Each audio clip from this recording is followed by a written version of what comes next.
Hello everyone, and welcome tonight for our little Saturday stream that we always do. The chat has been having a lot of fun talking about socks and the price of fursuits these days. It's just so expensive, but that's done because we're back. Back to video games. Back to playing some video games. What really matters. What really counts. These video games that we've been playing. And we've been playing one video game for the past few weeks. It's Sin and Punishment. We made it to what the chat says is the last level of the game. Apparently this is where it gets hard. But we'll find out, because we are going to beat Sin and Punishment tonight. And then we are going to figure out what this plot is. We are going to know what Sin and Punishment had to say, what happened during the course of this game. But first, we are going to finish this thing. Oh, Hell House is not something that would be done every week. We'll get back to it someday, but not today. Today is a day for Sin and Punishment. Alright, now we got this set up, and it's time to go. Alright, this is just starting the final stage of the game. We're continuing. It's a side-scroller, which is very different from everything else that we've played in the game so far. I actually have to use the D-pad to move around. It seems. Previously, all other levels was auto movement. I didn't actually have to move the character myself. Audio's a bit too loud? Alright, let me turn that down. Every other level was auto movement, but now it's not the case anymore.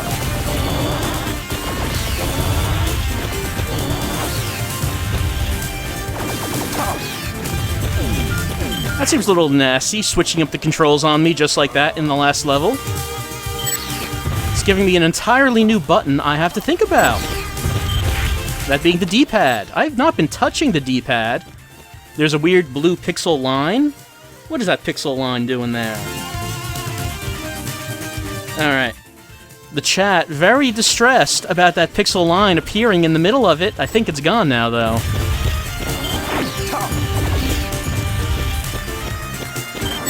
Oh wait, are you talking about in the crosshairs on the game? Yeah, that's just... What was that? Sounds like it's roaring. Am I not supposed to even attack that? Oh, okay, I got bonus.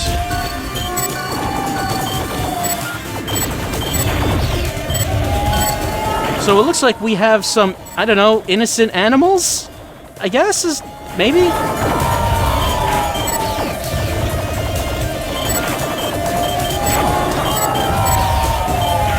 As opposed to the evil ruffian animals that we've been destroying and killing.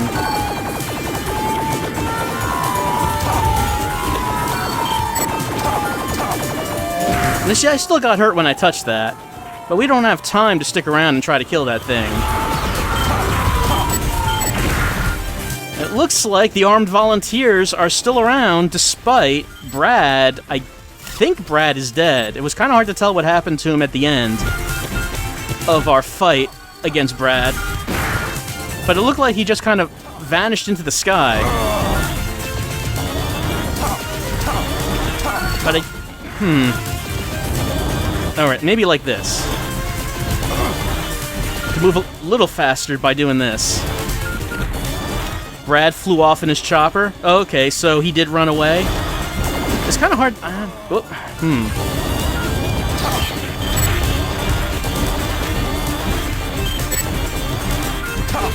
Not really sure if I'm supposed to be doing something different here. Maybe that thing's invincible? Maybe I shouldn't actually be hitting it at all? Oh, life, that's what I need. There we go. Alright, it's walked away, so maybe we don't even have to worry about it.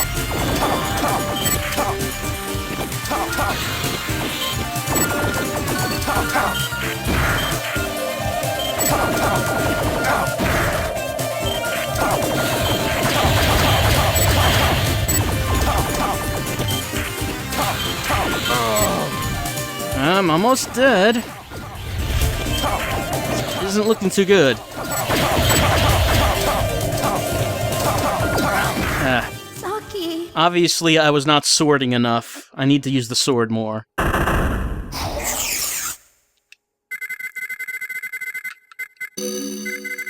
Someone said this doesn't really look like a final level. Yeah, I kind of agree, but people say that this is the last level.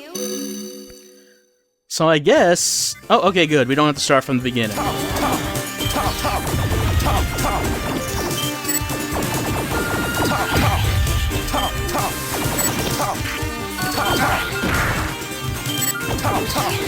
How many credits have we used? Well, this has not been one continuous playthrough. I mean, like, I turned the Wii off from last week and just played through back to here.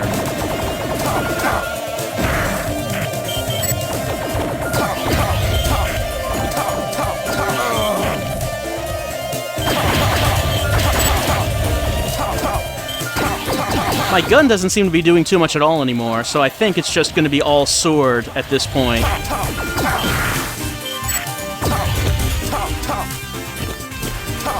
How old is my Wii? It's kind of a personal question. It's not that old. I got the Wii kind of late in its life.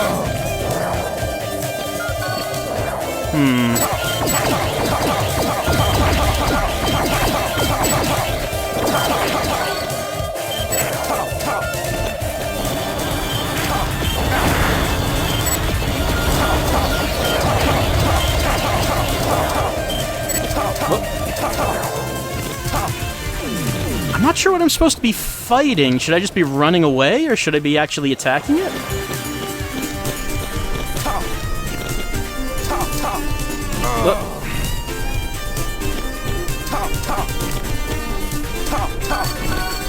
The fate of the world is on the line, but Saki wants these bonus points.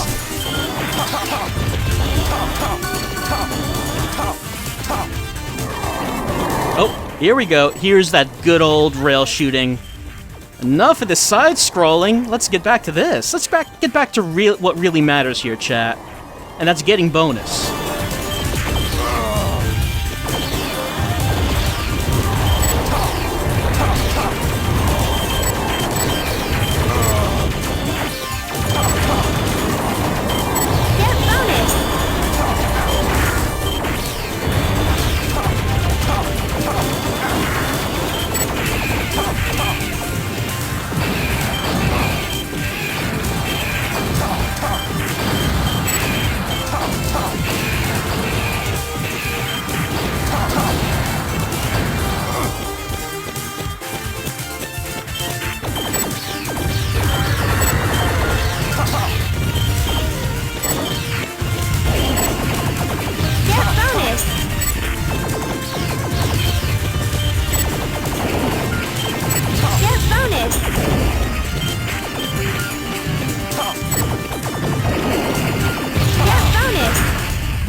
The centaurs overwhelm me. Let's see where we begin from here. Please continue. Okay, good. Begin here. Yeah, the voice that says, please continue does seem pretty desperate for you to continue. Kind of sounds like it's suspecting you might not continue, so please do it. Come on, just please continue. Oh, Man-Seamer! Oh my goodness, man is the true enemy! We've been fighting all of these seamers of animals, but no. It was all leading up to this. This thing that seems like a man. It really doesn't, though.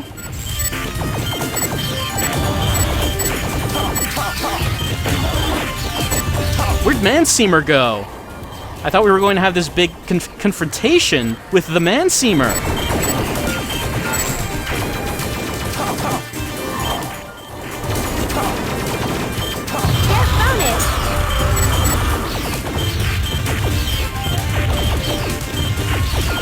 I'm not sure who's on whose side. Oh, wait, it's Aichi. How you doing? What's going on? So, you finally come. What have you done to Iron? I put her to sleep is all. Why are you doing this? I was testing your feelings. Look at yourself. Half of you is refusing Iron. That's why you look that way. I'm not refusing her. Obviously, our hearts were growing closer. But in our hearts, there is still fear, there are still doubts, there are still places and feelings that can't be opened yet. We need more time to fully accept one another. We fought alongside you believing you would save humanity, but you're using us as weapons with a different goal in mind. You're still in training. You'll always be on the front line. That's useless. Ow! That's better. Is this what works on you?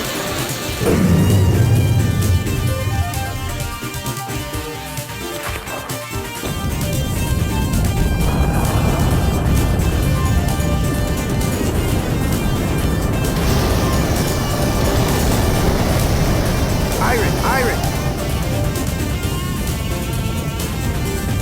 Saki? Can you hold on to my heart?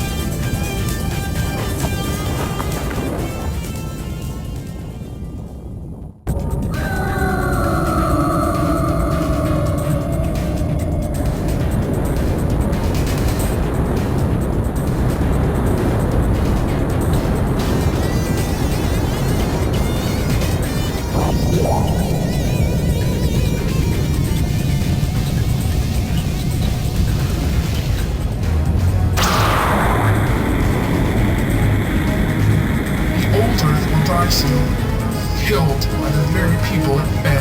When I take its place, I will not make the same mistake. What I need is a god of war to rule the chaos for me. That's you, Saki. You must grow powerful for me. Powerful enough to rule a planet.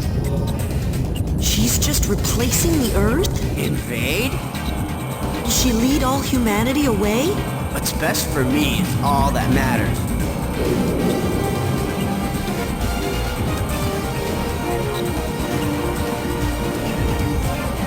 Saki. I understand. I am of this planet.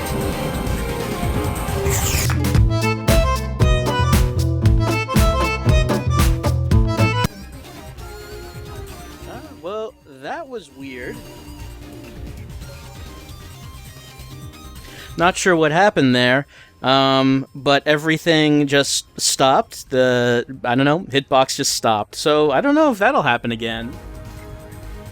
But you missed all of the stuff that happened, chat. I suppose people on YouTube saw all that, but you did not. Basically, what happened was we met Aichi, and Aichi transformed into a planet, and we'd have to fight her. I mean, she's a planet, so of course we do. Why is that something that would even be questioned? Transformed Aichi. You can see the name of the boss right there. We must save a planet, chat. I'm probably going to have to re-record that cutscene and insert it, because I don't think anything got recorded there. Let's see if we can we save a planet? Let us see if we can do that. Oh, these look like pods. I wonder if I should sword them.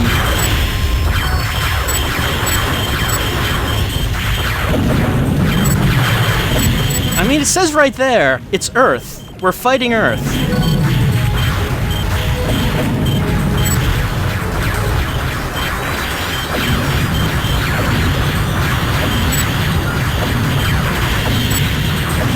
Actually, no, we're not fighting Earth. Earth is what we're defending here, isn't it? Yeah. We're fighting the Earth mimicry, but Earth itself also has health. We have to protect the Earth from the attacks of Aichi and the Earth mimicry. Well, she is the Earth mimicry, really.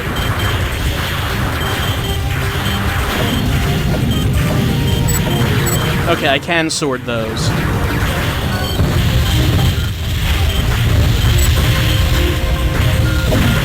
Earth's taking a whole lot of damage.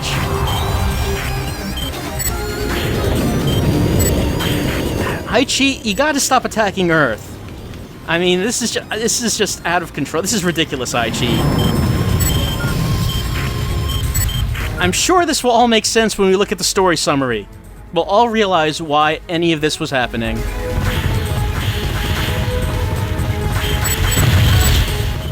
Saki.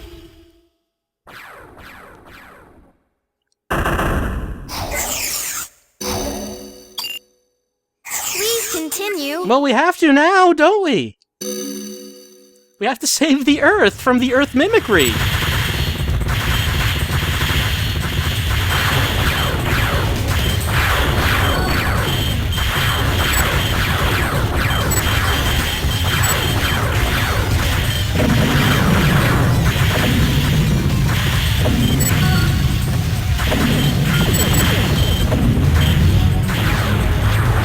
Honestly, I'm not even sure what I'm supposed to be doing. I'm shooting the things that are coming down, like Missile Command, because I'm assuming that we have to stop them from hitting the surface.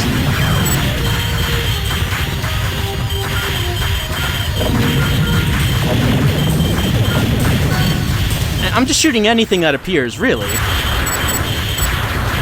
Like, I guess it's working, because it says Earth Mimicry is taking damage.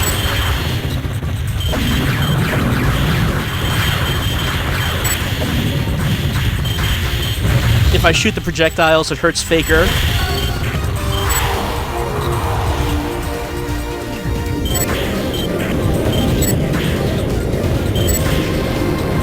Well, Earth Mimicry is taking more damage this time, so this seems alright.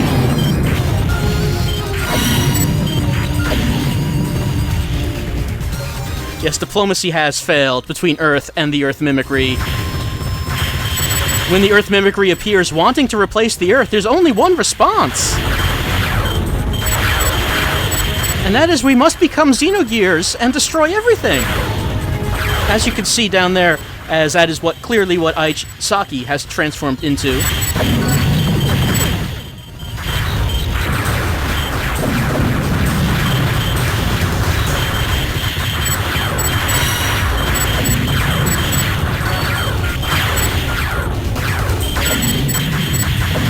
So many.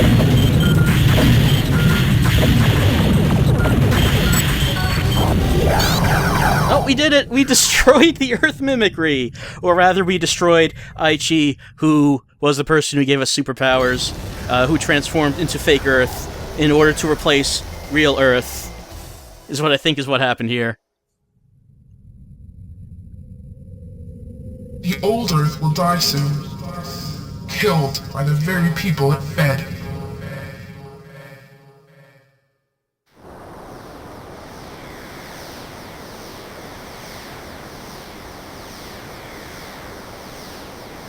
Where's Achi? She's gone, but she dragged us into it right up to the end.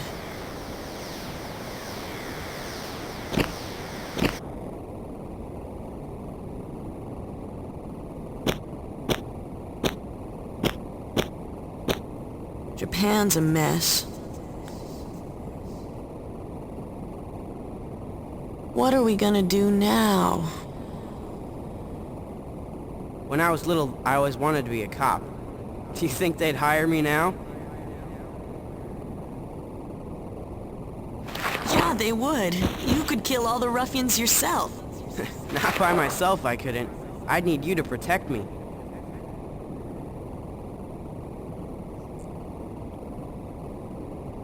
Want to take them on? Together? Let's do it! At least that way we can have some fun.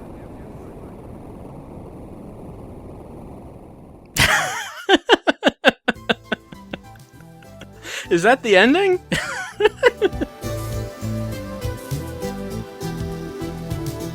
Oh, but Brad and Saki were lost.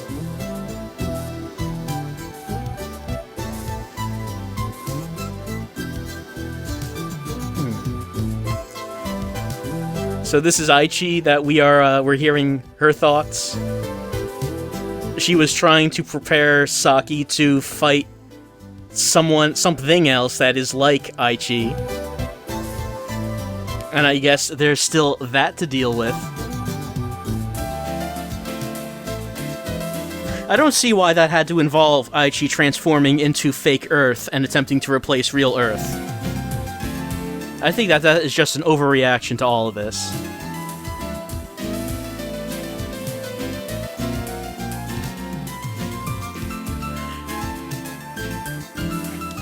And so, Saki went off, transformed back into Xenogears in order to join the police force and be a cop, is how this ended, I guess.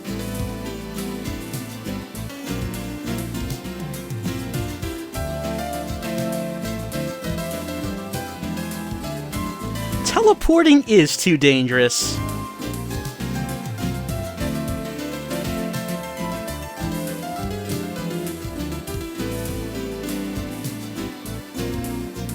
Is she just, like, hanging out in his body or something? Because he's just floating in a red void.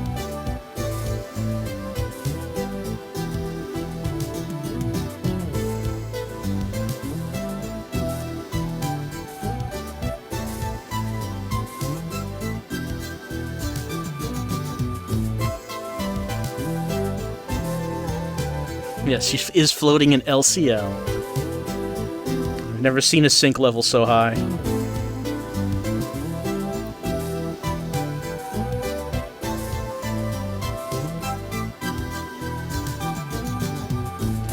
Will the fight never end for Saki?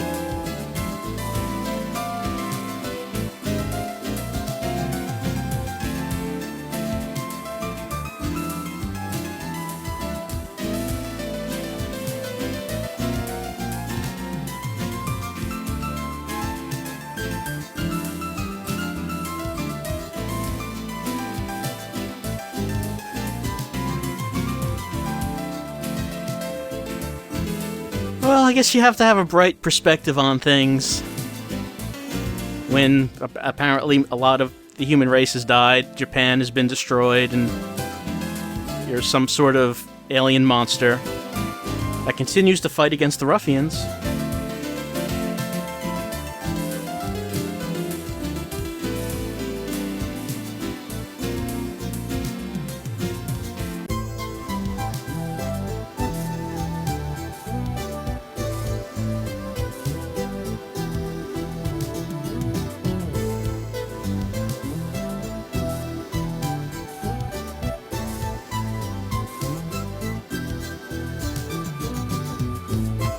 Which destruction of Japan do I prefer, this or the antimatter reactor explosions of VLR?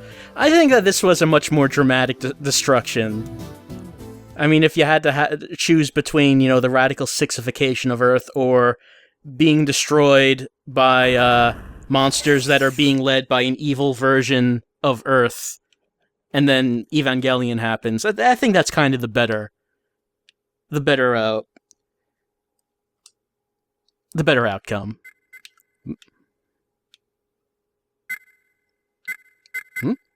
That's odd. My classic controller does not want to work properly. Keeps going to the left. Yep. No, stop that, classic controller. Classic controller, if you can't behave. I guess it doesn't matter, since we're done anyway with Sin and Punishment. So that's Sin and Punishment, and clearly everything here made perfect sense. But let's see if we can just maybe get a little bit more, maybe a little bit more enlightenment on what this was all about. Am I playing the sequel? Oh, I like this game. It was fun, so we might as well give the sequel a try at some point. I don't have it, but I could get it. Let's see. Alright. So this was something that was sent to me, can be found, what was this, on bravesword.wordpress.com. Bravesword is mentioning about how people were having trouble grasping the plot of Sin and Punishment, so let's try to figure out what's going on. So it takes place in 2007. We know that. Way far off in the future. So the planet's gripped by famine, so the scientists create a food source, called the Ruffians. So as we can see, the Ruffians were made to be our food source. We're meant to eat them. They look so delicious. They turned on us, and then, let's see. So the armed volunteers were destroying the ruffians, but they also oppressed the people. So we have Aichi and her group creating this rebel force. Right. She's viewed as a messianic figure by the populace. She has psycho powers, and we saw them. Yes, we saw those. She can also give people her blood, and that heals people, brings them back to life, and also gives them powers. Psyche and Iron, they were given the blood. Brad was also given the blood, but Brad that didn't want to have anything to do with her. Brad saw this coming. Brad is the true hero here. Brad knew what was going to happen and said, no, I'm not doing this, not having anything. I'm going to the armed volunteers and fighting against you. So, yep, the dream sequence, I remember that. And then the armed volunteers, when we fight and kill the armed volunteers. Let's see. All right, the fight against Kachua. Let's see. Kachua was created by Brad giving her blood. No, he used his own blood. So Brad was trying to create his own superhumans as well. And that was who Kachua was. And then, let's see. Oh yeah, there's Lita, who was once Brad's lover.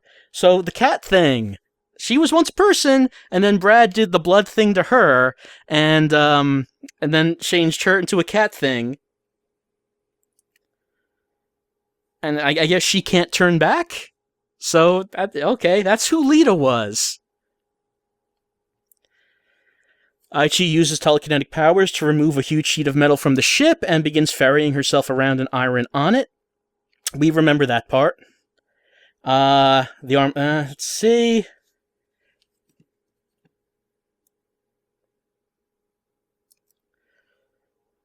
Okay, so Iron was transported into the future 10 years later in New York City, and then we fight in the train. We had that train fight.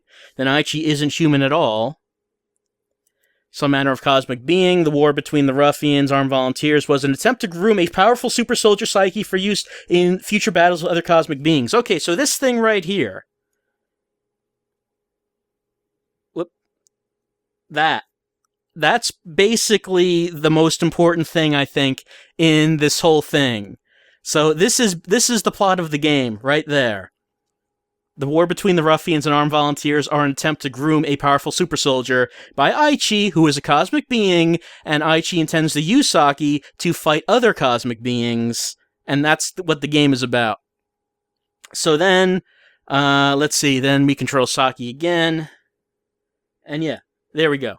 Aichi transforms into a planet and begins destroying the Earth, so that she can take its place. Okay, operating under the logic that if Saki wants to defend Earth, she'll simply become Earth, and Saki will have to defend her.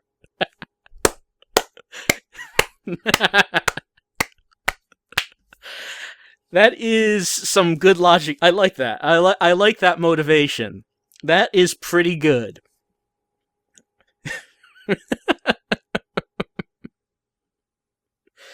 And then Saki goes full ruffian again and destroys it. And they wander off in the sunset to make babies, one of whom becomes the Star of Sin and Punishment, Star successor. So, okay, the protagonist is the child of Saki and Iron. So, that's the plot of Sin and Punishment. It was a good game. It was fun. And I enjoyed it. I thought that was pretty good. What about being a cop? I don't know. Nothing about this mentions becoming a cop, and that seemed to be an important thing.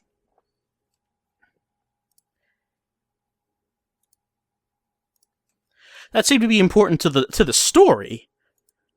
The dream that Saki had to become a police officer. None of that ever mentioned how Brad was able to talk through us through eyes. Well, he had powers. Blood powers. That explains that. Felix, were you the one who sent that to me? Well, thank you, because I think that clarified everything. And makes Sin and Punishment a lot more satisfying to beat now that we know why the final boss was a copy of the Earth, and just why that happened in the first place. Blood powers are basically like nanomachines in Metal Gear. That sounds like the case. That sounds like what was going on. Blood powers are just everything. It's like magic. You want to explain why something's happening? It was blood powers. It was all blood powers. And we can assume that there will be more blood powers to come whenever we get to the Wii version. That won't be immediately, but I'll probably get it at some point since this was fun. I had a good time with it. And we'll just give that a try and see how that is, and see if it continues on the amazing story. She transformed into the Earth because Saki said he would defend the Earth, so she became the Earth so Saki would be obligated to defend her. That's the best motivation for a villain I've heard in a long time. Was the second title ported over? I'm pretty sure it was ported over. I'm pretty sure that it was released for the US Wii. But that's enough of that, I think.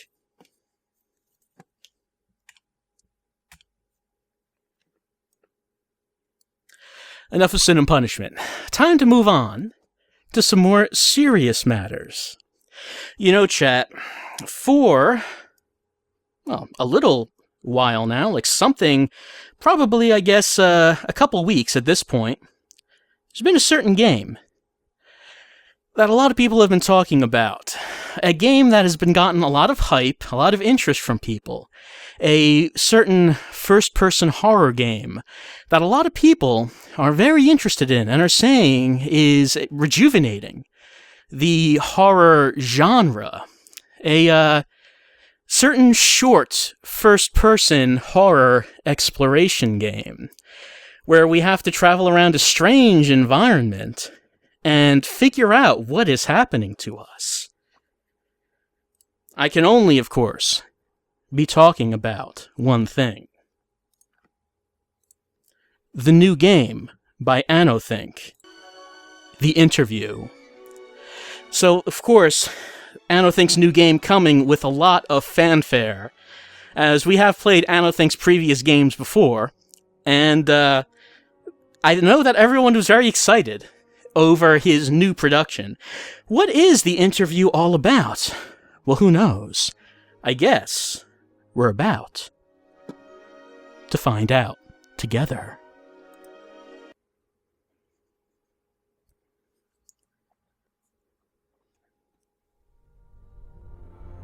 Adam wanted a job, so he searched for one. He found one. And today was his interview. He was curious about it, but he was even more curious about that red little box at the end of the hallway.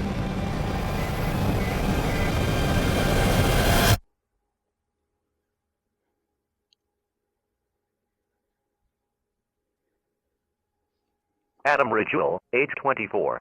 Please, come in and sit in the red chair. We will attend you in a minute.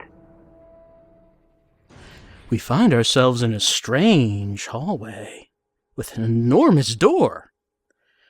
Well, I guess our interview is down that hallway.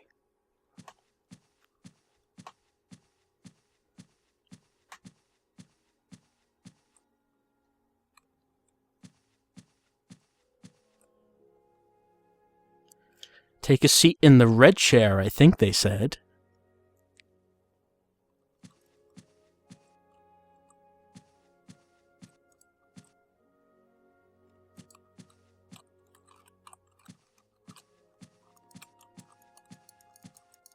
I'm sure there must be a way to take a seat in it.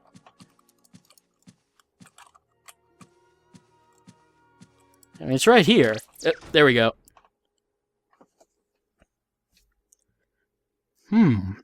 There's no one here and the door is closed. Only a red button. Well, how can we resist pressing it? Hello Adam. My name is James and I will investigate a little about you. Let me start with some questions and I will do some experiments to find out more about you. Any questions? Well, an electronic voice wants to ask us questions about us. Classic Anothink. Well, chat, which one should we choose? Do we want to ask, where are you? Or why this chair? Or what kind of experiments? Which question tickles your fancy?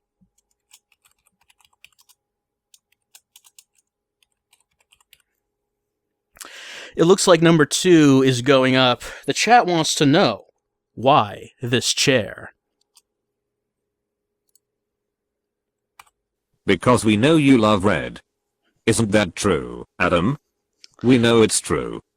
Well, I guess there's no... Adam, how about if we start now? I guess there's no point in arguing. They know somehow that we love red. Perfect then. Let's start with an easy one. Are you left-handed or right-handed? I know we can answer that question, chat.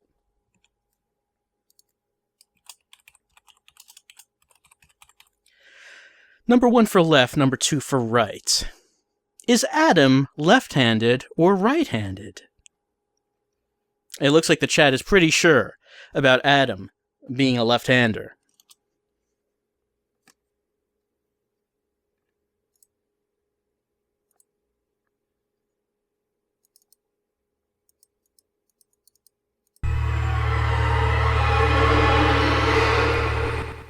Okay.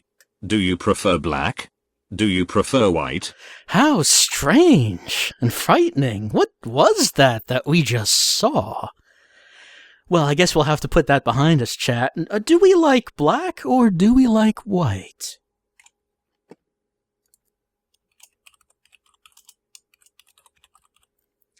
Number 1 for black, number 2 for white.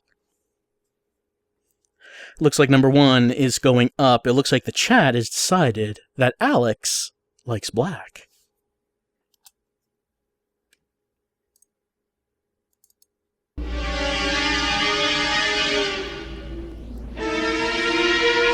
Why do you look so serious? You look nervous. Here, take a glass of water. Such strange things happening at this job interview. Well, we don't really have any choice here. I guess we need to take the glass of water.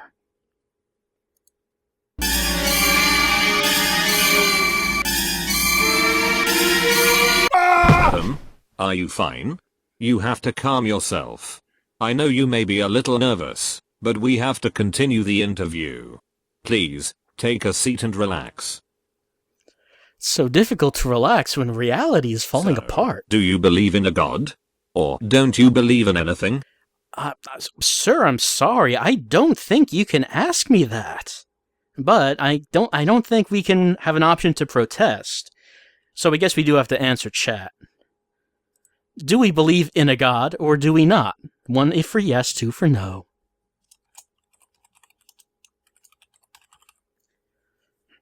Do we believe in bearded man wearing toga? Or do we just put an X over that? Looks like we have a clear consensus. You see? That wasn't that difficult. You just have to choose. Nothing weird, right? Next one. Education or friendship? Yeah, that was easy. But this seems like an odd question. Education or friendship? I mean, you really don't need to make a choice of one over the other, but I guess it's asking which one would we value more.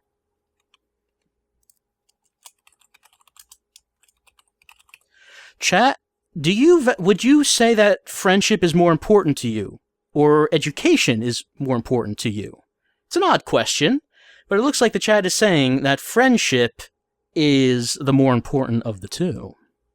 Don't know why the interviewer would want to know this about us, but okay. Next one. Money or love? This seems like a more traditional question you might get. Is money more important to you, or is love?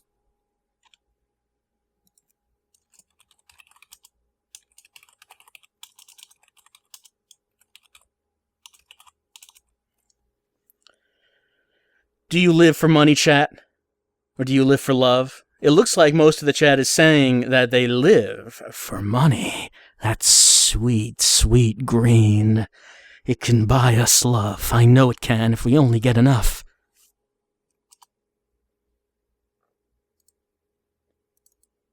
Let's go with difficult ones. Would you prefer ignorance and happiness, or knowledge and sadness? Well, this is getting deep, interviewer.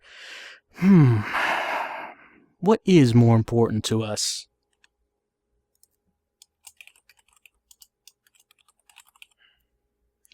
Would we rather be ignorant and happy, or would we be knowledgeable and sad? Because ignorance is bliss, And with knowledge comes the weight of the world coming down on you, knowing the wrongs that happen and knowing there's nothing you can do about any of it. But it looks like the chat would rather say that they would rather have the knowledge and the discomfort that comes with it.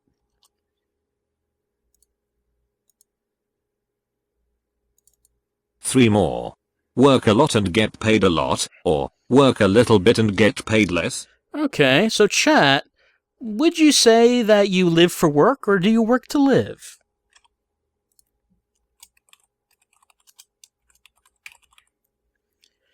Would you want to work your whole life and get all that sweet green that comes with it? Or would you rather say you only want to work enough to get by and then, live your life outside of the workplace? Do what you want to do, regardless of whether you're making money. It looks like the chat is going to say that they work to live. Die standing as a hero? Or live on your knees as a slave? That's a little dark for a job interviewer.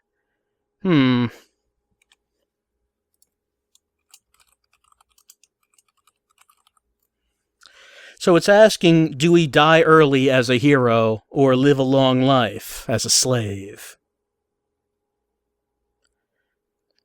I don't know how often we would get a choice like this, but okay. Looks like everyone's saying, die young, live hard, live as a hero. Last one. Adam. Know your future without emotion? Or not to know?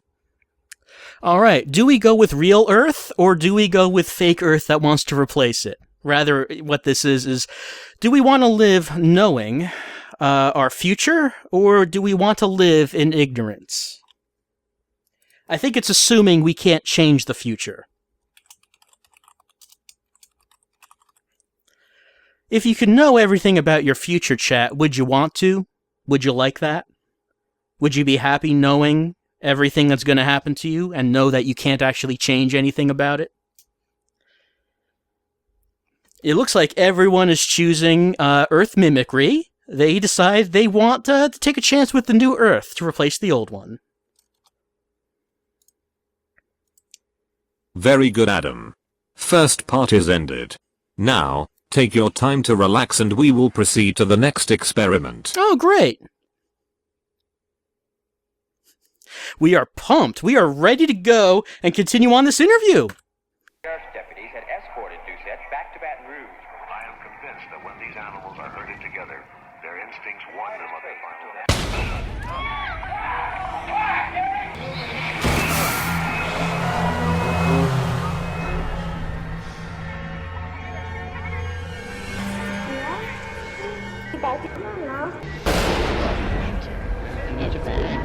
These animals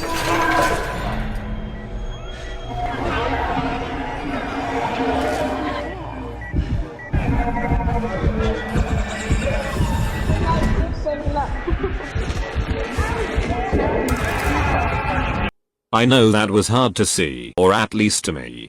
Adam, what do you feel about that? So what do we think about Anothink putting stock FMV in his game? Or probably FMV probably did not get the rights to use, of possibly people dying. What do we think about that?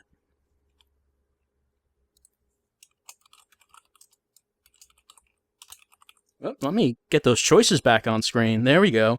Are we angry about this? Are we sad? Or are we just kind of bored?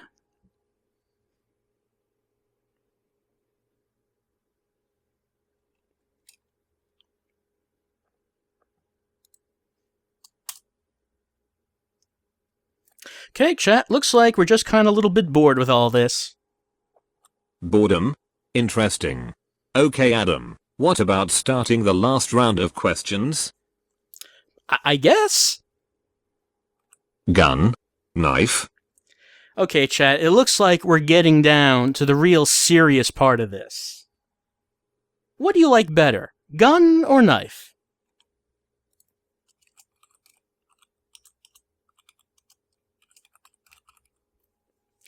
It's, one of the hard choices, one of the hard decisions that everyone has to face at some point in their lives. Do we go with gun? Do we go with knife?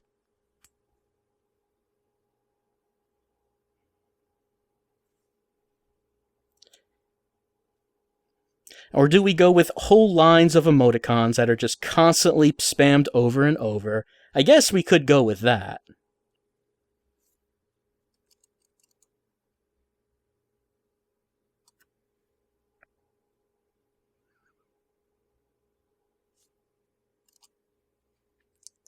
Well, maybe we will take a short break while we try to figure that out.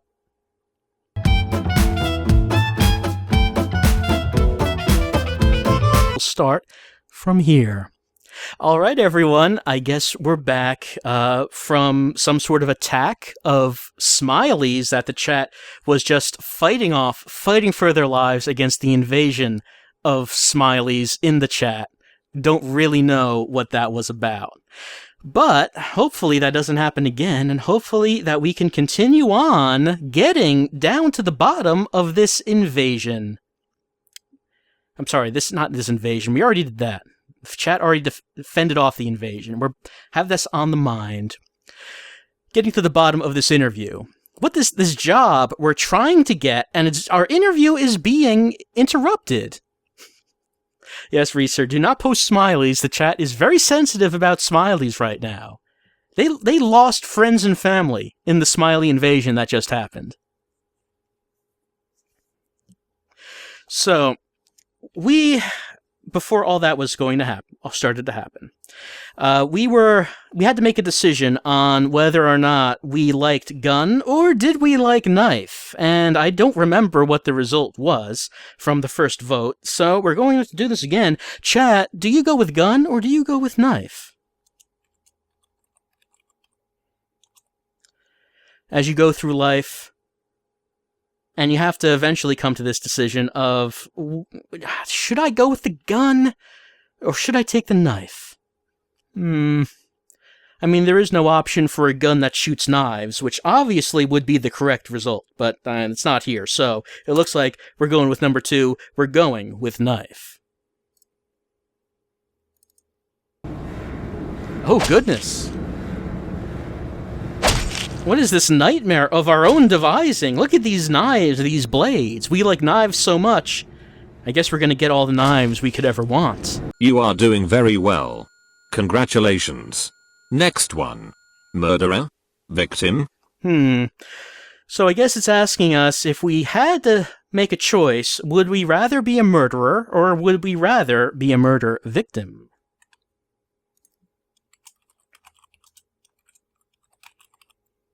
It's an odd question to ask.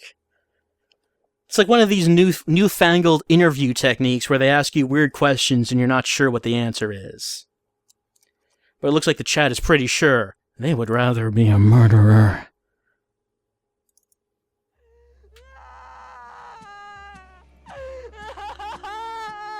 Fantastic job, Adam. Let's see.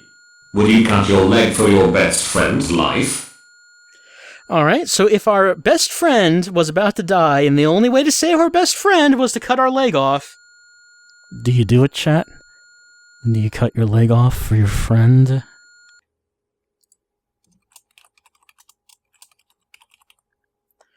Would you, chat? Do you put a big check mark on that saw? Or would you put a big red X over the saw? It's pretty even now. Chat's kind of torn on whether or not they would saw their own leg off for their friend. True, he didn't say cut off, he said just cut. I guess that's true. But are we holding the interviewer to the exact words or the meaning of the words? I think probably intended to mean cut off, but I could be wrong. Well, this is pretty even, so I guess we're going to have to end the vote in 3, 2, 1. Number 2 won. We would not sacrifice our leg for our friend.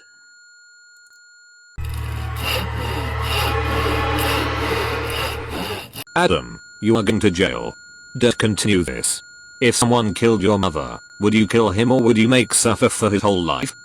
I mean, we said we wouldn't sacrifice our leg, and then we just got our leg sawed off anyway.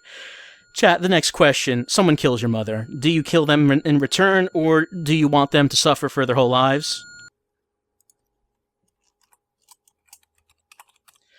I don't know. This is kind of an odd interview, the way this is going. I know that interviewers are always trying to get into your head and trying to get an idea of what kind of person you are with weird questions like this, but I don't know. Looks like chat's going with number 2. Make them suffer.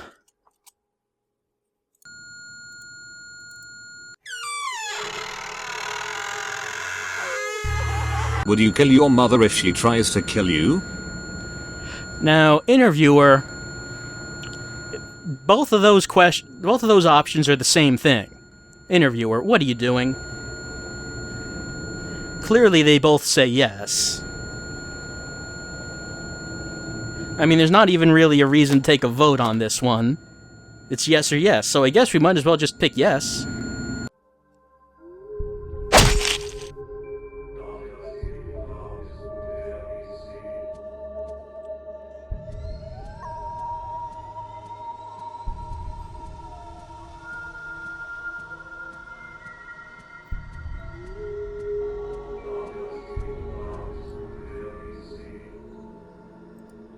Adam, this is the last question of all.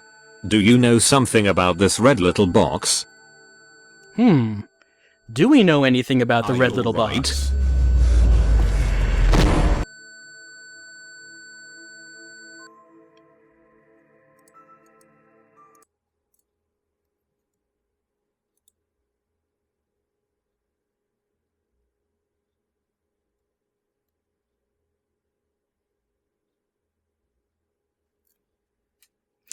How strange.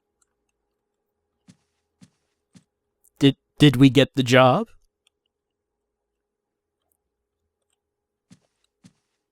No one here to tell us.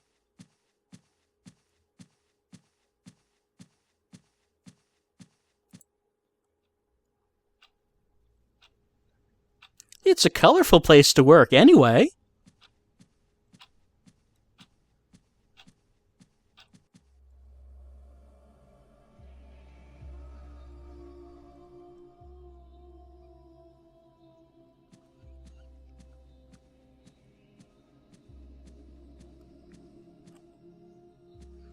I still think this is some sort of new method of interviewing someone for a job, some sort of way of trying to figure out what kind of employee they would be without making it obvious. You know how they're always trying to trick you.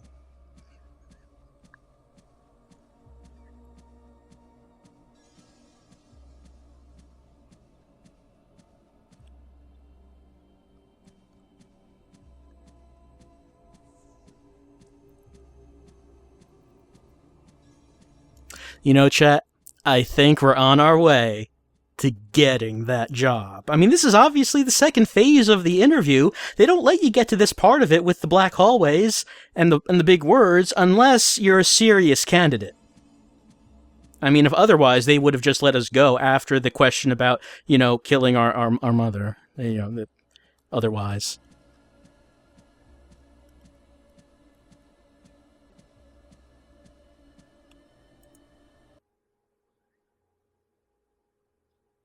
Oh.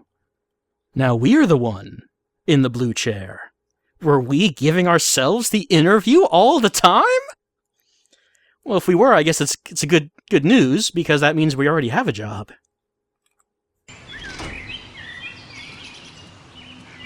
Oh, this is nice.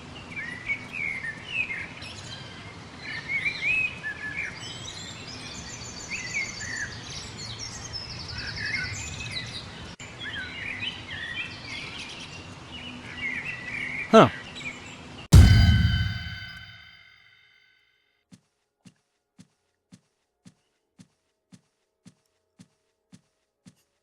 This is so dumb. You just don't understand the artistry behind Anno Thinks Works.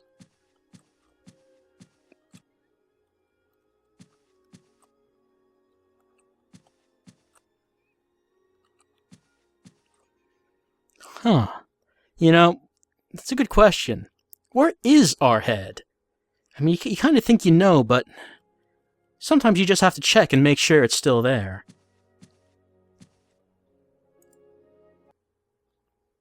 What? Couldn't be. I thought we were just going to a job interview. We were interrogated to prove that we were sick in the head. That's the clinical term, by the way.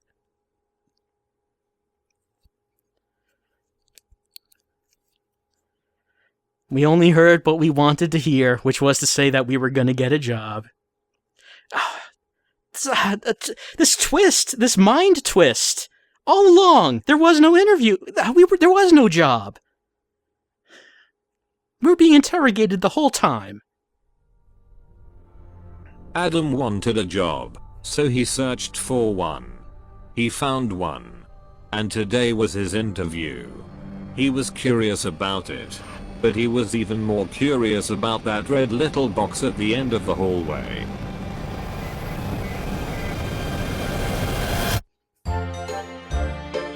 Oh. Well, it's over, and we went to an asylum in what I can only assume is a prequel to Dementium, the Ward.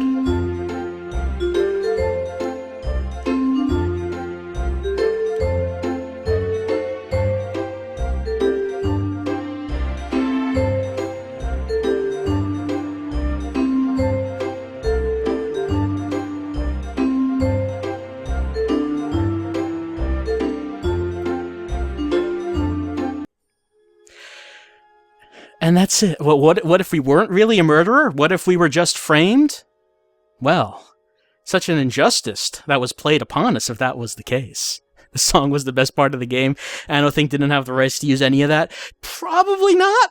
I'm going to assume probably he did not have the rights to use Singing in the Rain. I guess the question is, does YouTube recognize the MIDI version of Singing in the Rain as copyrighted material? I guess we'll find out.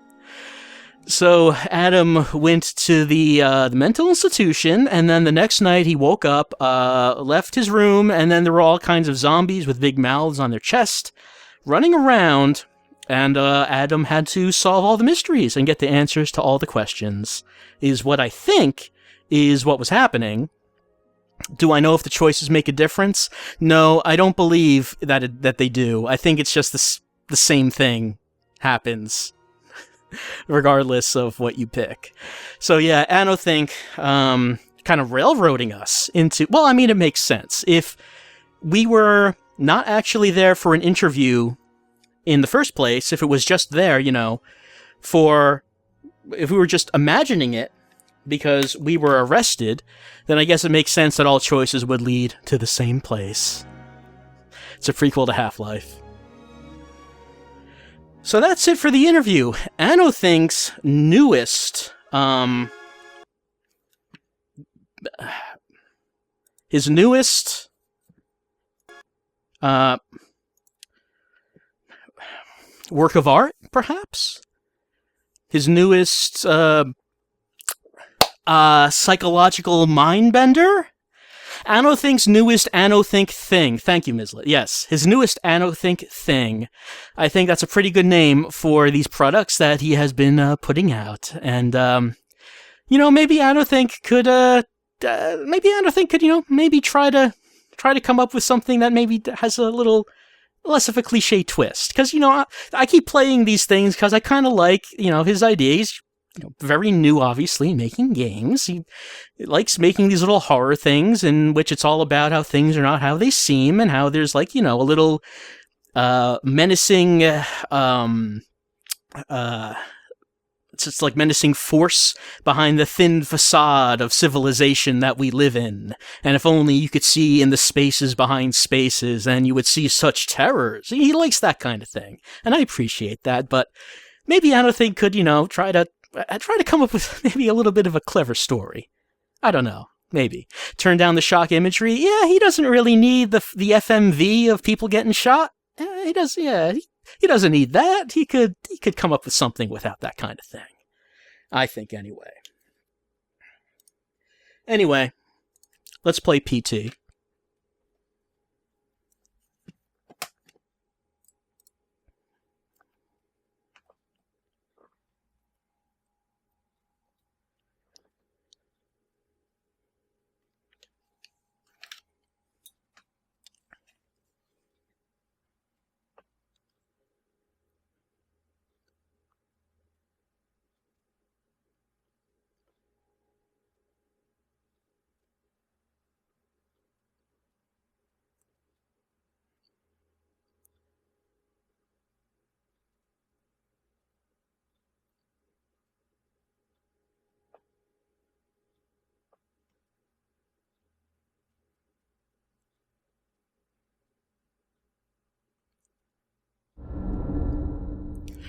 So PT, I assume everyone's heard of it, and yes, I do know about the microphone. I have that plugged in.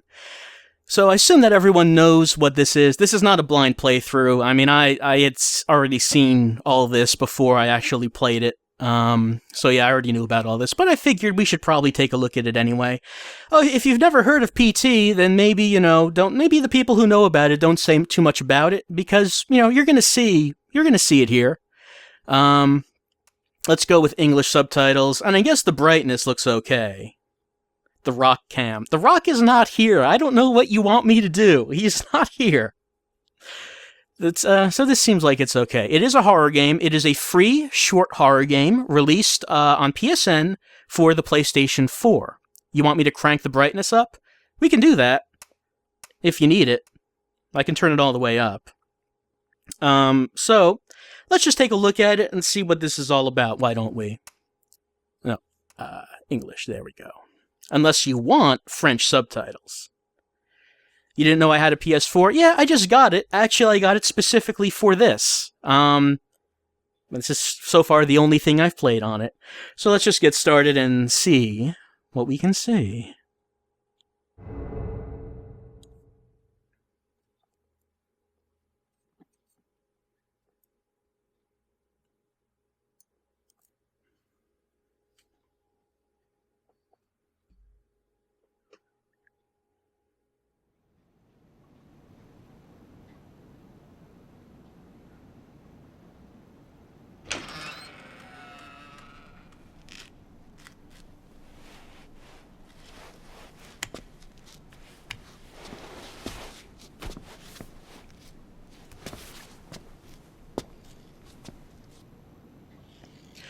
So we appear alone in some kind of room on our way to our next job interview. At least I assume that's what we're doing.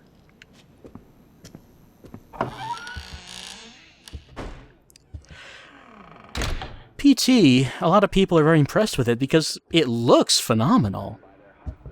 Like, pretty incredible graphics, honestly. It's 23:59 o'clock, okay. Oh, look at that. Someone's got a real problem, I think, with alcohol.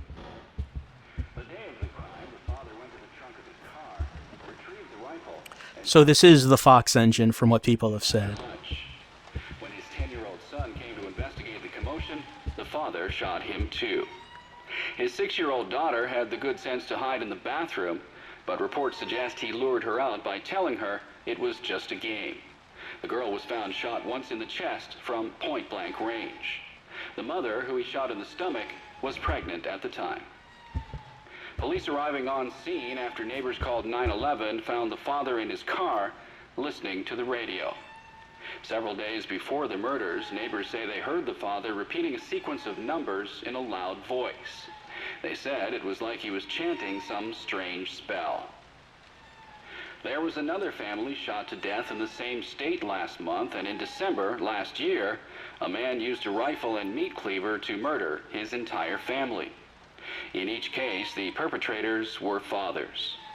State police say this string of domestic homicides appears unrelated, though it could be part of a larger trend such as employment, child care, and other social issues facing the average family. Alright, so some cheery news here. And some people asking, does anyone actually say 9/11? Well, everyone says 911, but from what some people have said, like maybe the early 80s and previously, it was more commonly called 9/11. And if we look at the picture of the people who live here, it doesn't really look like this takes place in the present day, does it?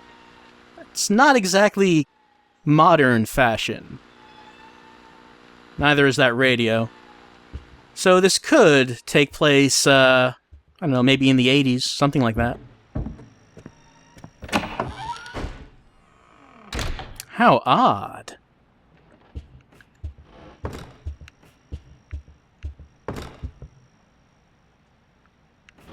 We went through this door and came right back in the same hallway. It's still 23:59.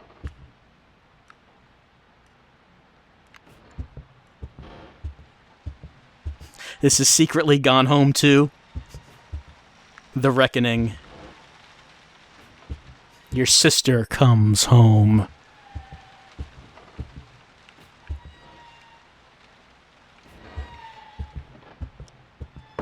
But now this is locked. This is an appalling mess, I will say. This looks like the front door, and this is locked too. So we're kind of stuck in this hallway. And yeah, this really does need someone to come by and clean it up.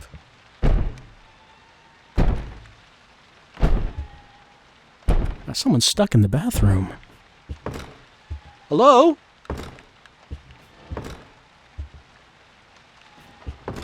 You know, that's why it can be dangerous to have a lock on the bathroom. You don't want to get stuck in there on your own. Oh. Picture fell off the wall.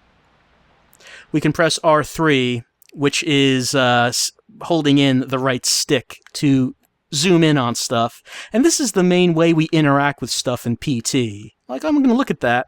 I'm going to zoom in. Zoom in on it.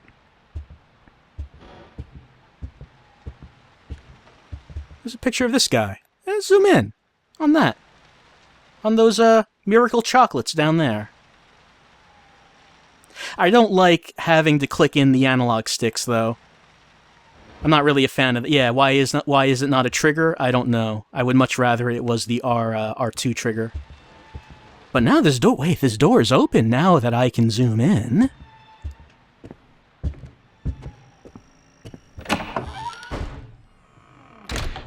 Once again, we find ourselves in the same hallway. Time has not changed.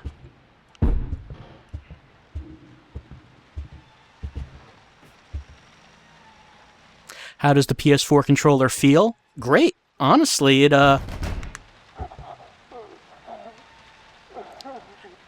Oh, now she's crying because she can't get out of the bathroom. Don't worry, we'll try to find a way out. PS4 controller feels great, honestly. I think it feels better than the previous DualShock. I think it feels like a really good controller so far. This is the only thing I've played it with, but so far it seems really good. Maybe it just fits my hand better.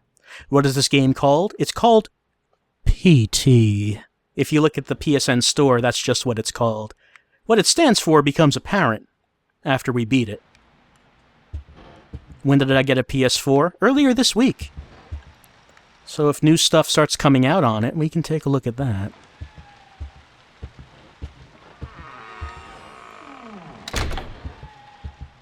Oh, got a draft in the house. Closing the door. Oh. Hey, whoever was in that bathroom figured out a way to unlock it. Oh, roaches.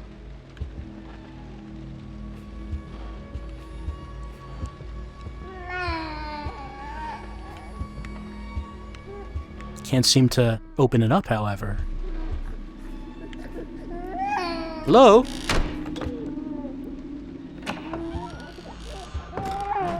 I guess our sister does not need our help. She figured out a way to unlock the bathroom herself. Yes, it was occupied. It's quite rude of us to try to get in when someone's in there. Do I have an Xbox One yet? No, not yet.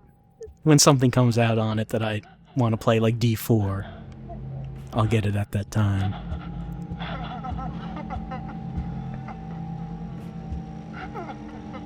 Oh. So you found your way out of the bathroom.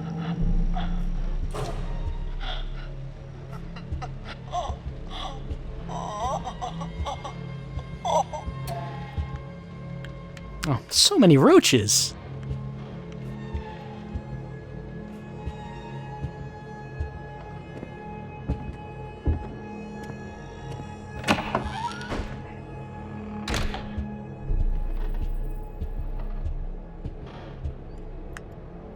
It is still 23:59.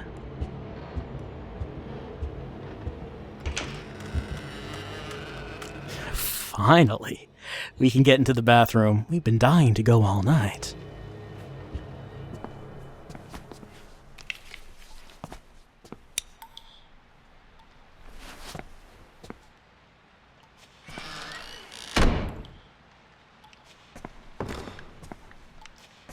Oh, now we're the ones locked in.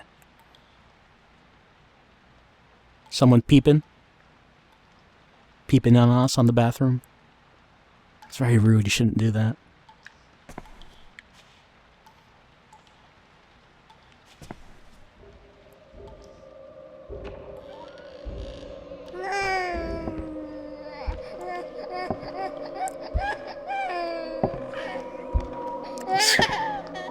It's just unsanitary, is what that is. Really, we should clean that up and just get into a proper crib. What?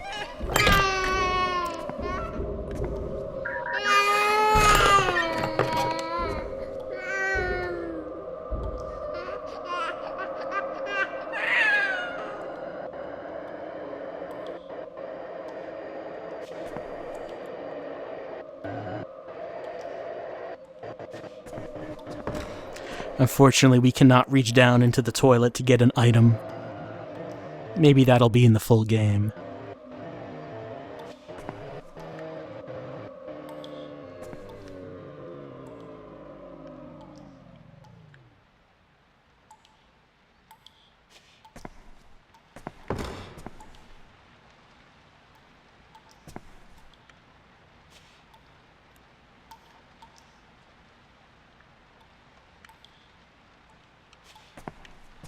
Got any advice, baby? Baby's got nothing to say.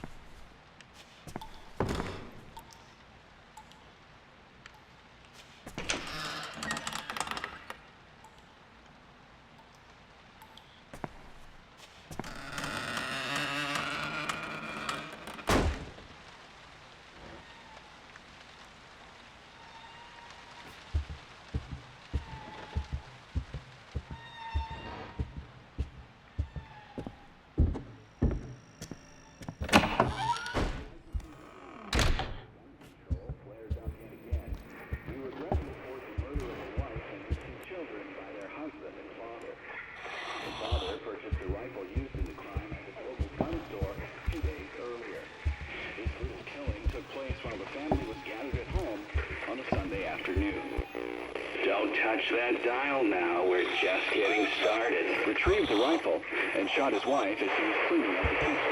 You can't trust the tap water. Old son came to investigate the commotion. The father shot him too. It's quite literal direction. Press X to gouge it out. In the bathroom, but reports suggest he lured her out by telling her it was just a game. The girl was found shot once in the chest from point-blank range. The mother, who was shot in the stomach,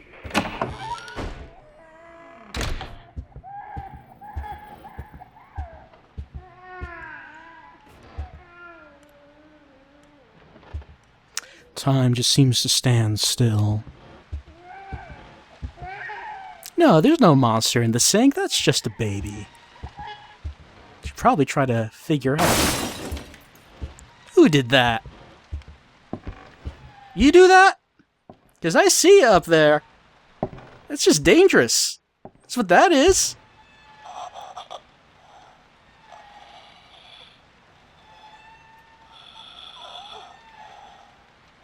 Yeah, you walk away, dropping this thing on me.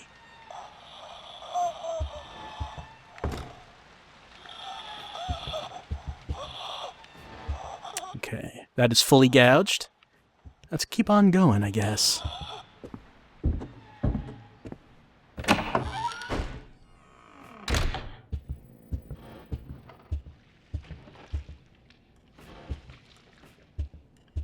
But really, there's a lot in this house that needs to be cleaned up. Could start with all those beer bottles. And also the bloody refrigerator. Could probably also start with that.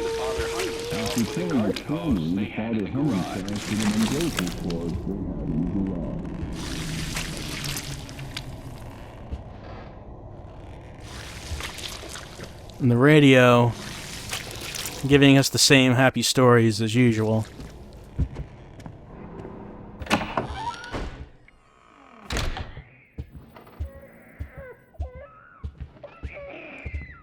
Someone's really got to care for that baby. Its crying is getting louder.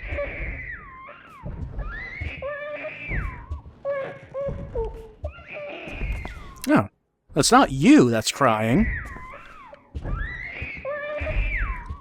A second baby? I guess.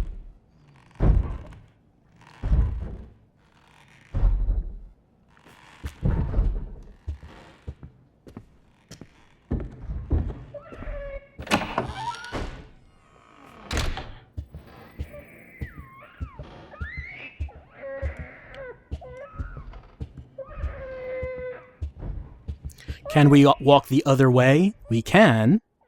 Oh, and we're given a greeting. Hello. We would call someone, but who should we call? We really have no social life anymore now that we're, settled down and we have kids and they're crying in the refrigerator all night long. All hours. Never get to hang out with our friends anymore.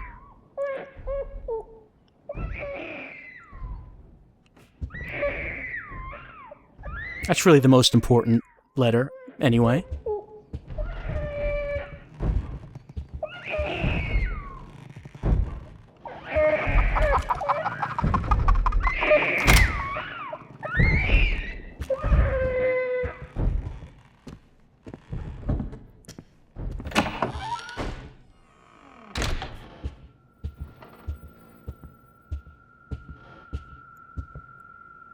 It's 0 o'clock.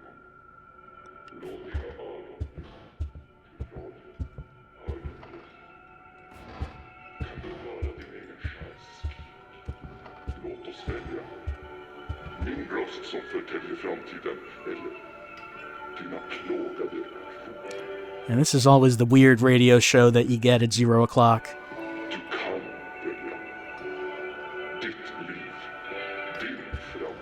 The writing above the door? You mean this?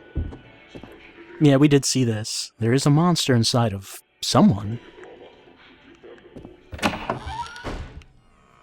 Oh, and now things are getting intense.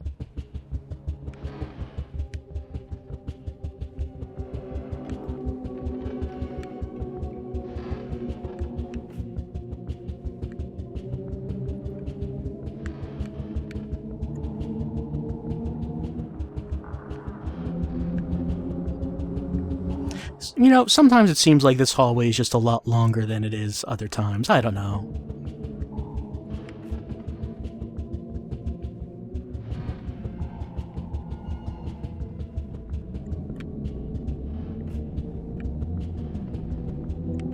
We have that Radical 6. Yes, I do believe this is what the world looks like if we have it. Oh, something fell off the wall.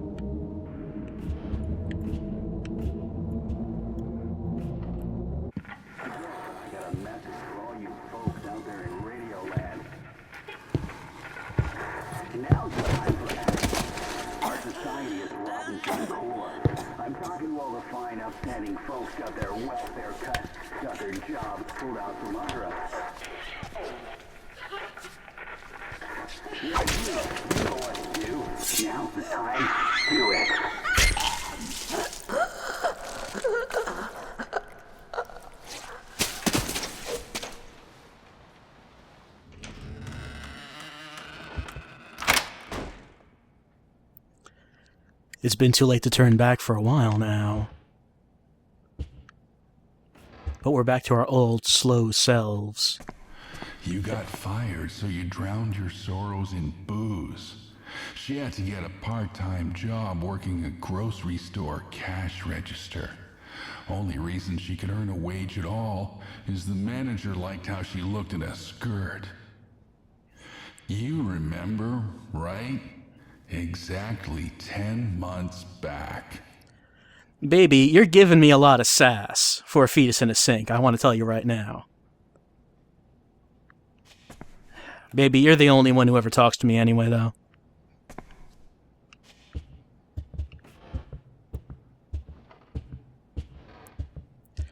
I suppose technically, you could buy some electronic picture frames, get these animated GIFs going on your walls. If you're a really big fan of PT. Replace all the lamps with red light bulbs. Run down the hallway.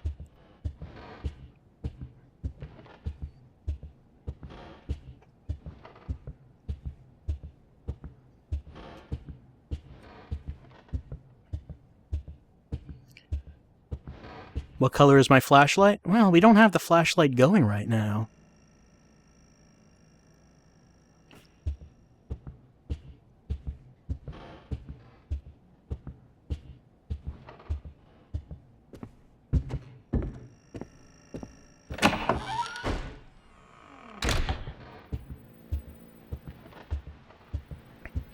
It's still 0 o'clock. Oh, but this is back on the wall. This picture is all torn up, though. You know, that just won't do. We probably should look for those pieces. And there's one down there. And this, I mean, everything's just messy, but at the very least, we could try to repair this.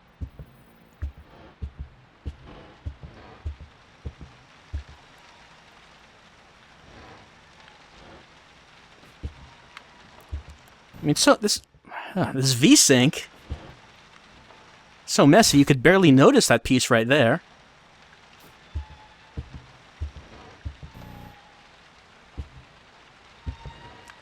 Now, how did we get that stuck? 204863. How did we get that stuck up there? 204863. And it barely makes any sense. 048.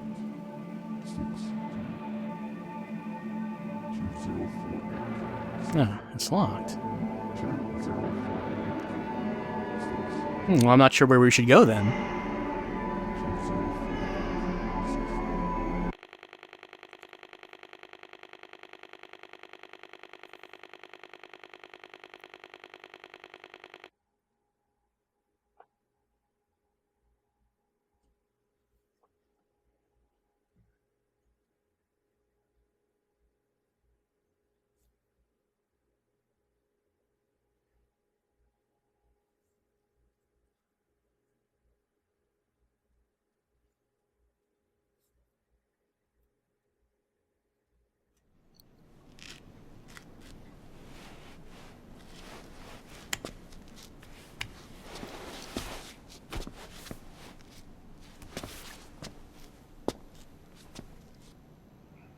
You know, you buy a new video game system and then he just gets the red screen of death and crashes. How about that? You have anything to say about that paper bag? Paper bag's just chilling. Being all wet and damp. He has nothing to say. Sometimes he might.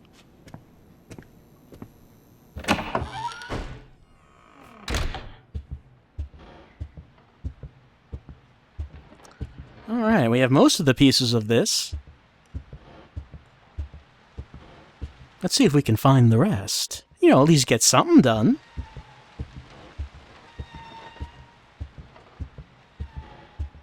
So we looked everywhere, however, we didn't look around here. And okay, yeah.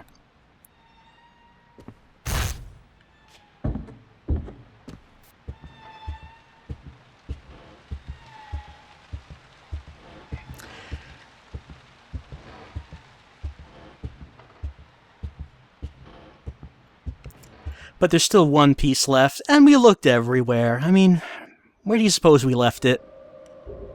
Oh, wait, right. We left it in the pause screen. Sometimes we do that. Yeah, there it is. Alright, good. Almost didn't find that last one.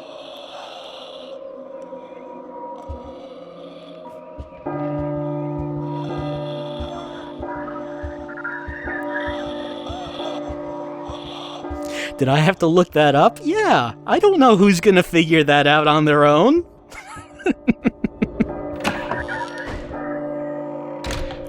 Okay, chat.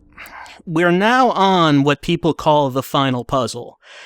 Now, it took people a while to figure out what it is you're supposed to do here, and I don't think anyone still even knows exactly why it happens the way it works like this. So, there are 3 things that we have to do in the final puzzle. Yes, and Kamek Tortoise on Tour, or Bobby, whatever it is he wants to go by. I'm still not sure. He's the guy who does the YouTube Reacts videos that sometimes I do voices for. So he made a video where he figured out what seemed to be a 100% way of doing this. We're going to do it now. Put his theory to the test. See if it works. There are 3 things we need, and they're all baby laughs. We need to make a baby laugh 3 times. It's how we win this. So for me, it seems like I always get the baby to laugh first by doing this. First, we wait until we get to 0 o'clock, and then we hear strange noises.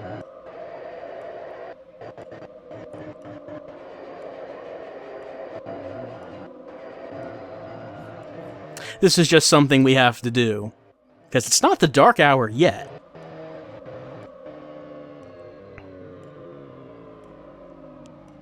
Now, a lot of people have solved this in different ways. So, but most of these ways don't work 100% of the time.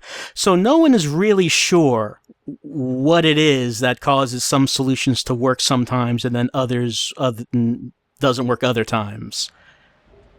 Hold on. Getting some noises happening. Are we about to hit 0 o'clock? Yep. Okay.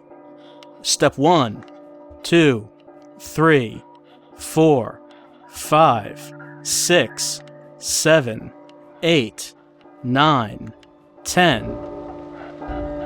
The baby didn't laugh. Baby... Alright, let's do that again with another method. So I know there's the method of taking 10 steps after it starts haunting to get the baby to laugh. Let's try something else.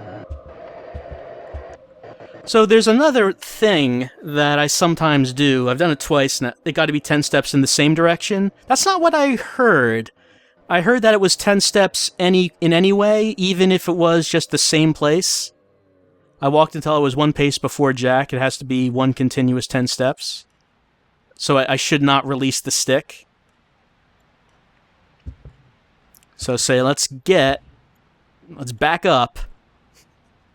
Let's back up and make sure that we have enough space, and I'm going to hold the sticks until we take 10 steps. After we get to 0 o'clock. I'm getting my running start for the baby laughs. So, Kojima, however you want to pronounce it, apparently wanted this to be extreme... Hold on.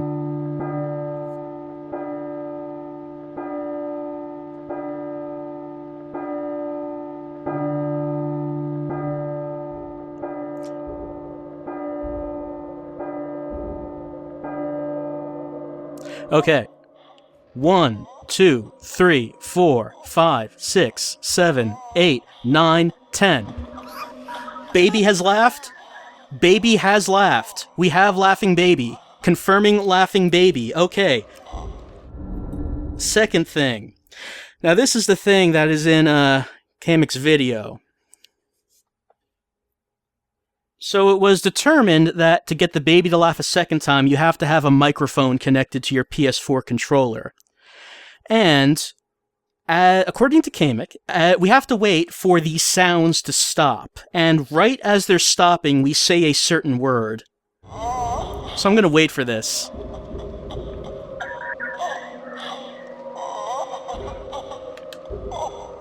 Tell the baby a joke. You know, I don't really know what baby style of humor is.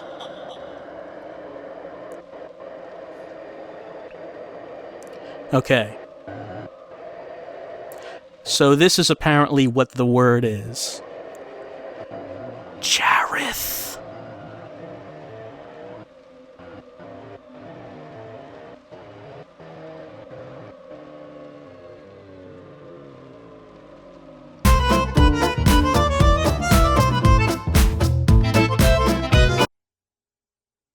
Hello?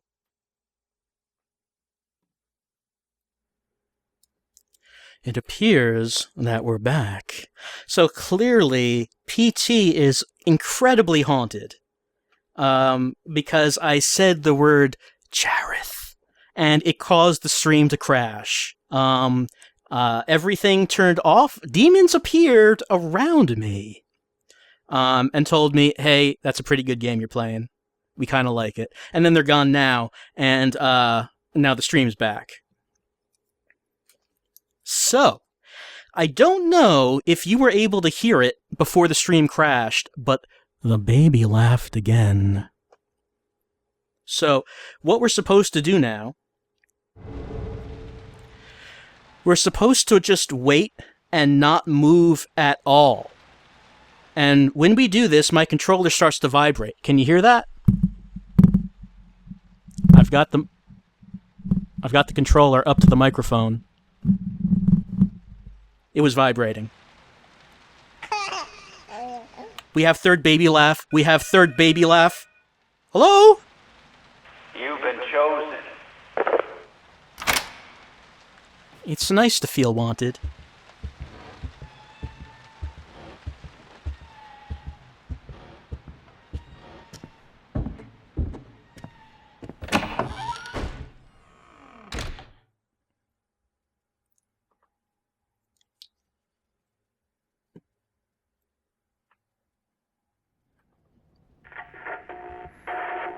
Dad was such a drag. Every day he'd eat the same kind of food, dress the same, sit in front of the same kind of games. Yeah, he was just that kind of guy. But then one day he goes and kills us all. He couldn't even be original about the way he did it. I'm not complaining. I was dying of boredom anyway. But guess what? I will be coming back, and I'm bringing my new toys with me.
So that's it for the Silent Hills playable teaser. As it says, this game may have no relation to the final game. No one knows for sure.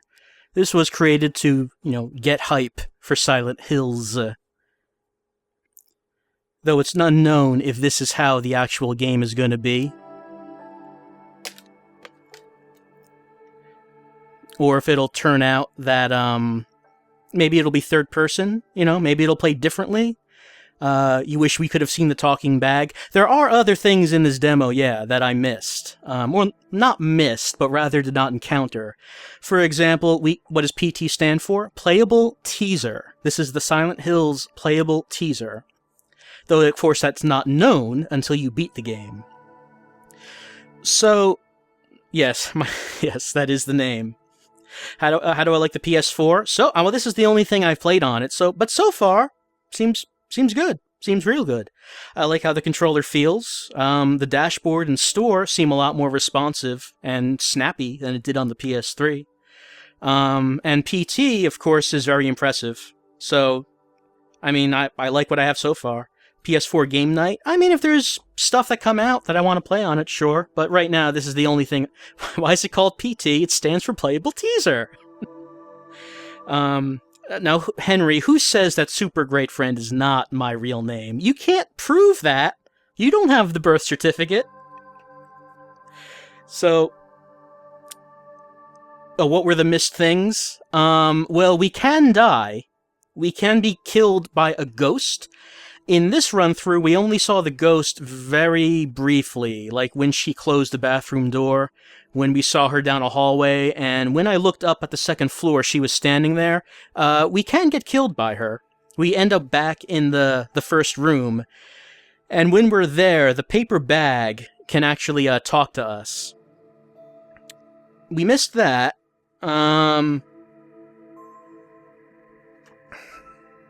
Anything else? I'm not sure. I can't remember now if there was anything else big that we missed. Was Sync Baby the one talking on the radio? No, that sounded like a different voice, I think. Well, maybe not, actually. Maybe it was the same voice. From what people have seen in this demo, it seems that the conclusion people are coming to is that if this has anything to do with the final game, that the story in here was about a father who went mad and killed his wife, killed the either very young or unborn child out of some sort of desperation and despair about losing the job and not being able to support the family. And the voice that we hear at the end saying, "I'm coming back and I'm bringing my new toys," we can assume is the kid who is coming for revenge. Now, is that what the actual game will be about? Is the main character, played by Norman Reedus, is that the father? Or is that a third party entirely? Some people make the theory that because it's called Silent Hills, maybe it's going to be multiple stories. Maybe it's not going to be just one, it's going to be multiple ones in like a compilation. Maybe Norman Reedus's character is going to be the one who explores these different stories. Well, no one knows. No one actually knows. So that is, that's what people are thinking about. And like I said, Kamek had his video where he determined that if you say Jareth into the microphone, that it works 100% of the time. And it worked tonight. Once we got to the point where we had to say it, we said it, and obviously it is an evil word full of evil power because it destroyed my stream when I said it. How did he figure that out? You kinda have to watch his video. It's a long explanation.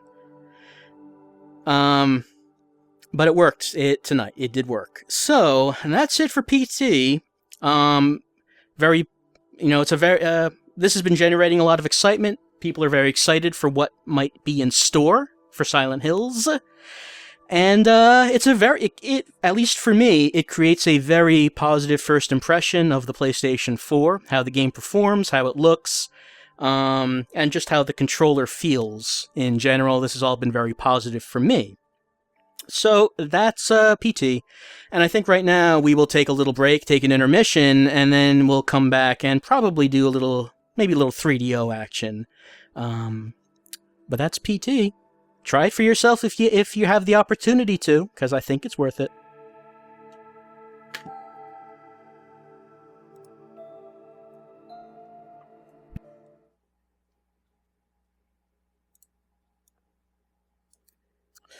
All right, welcome back to the stream. So, I think it's time to go back to some 3DO goodness, some 32-bit multimedia gaming that we all love so much. So let's see what we have in store tonight. What might the 3DO have for us?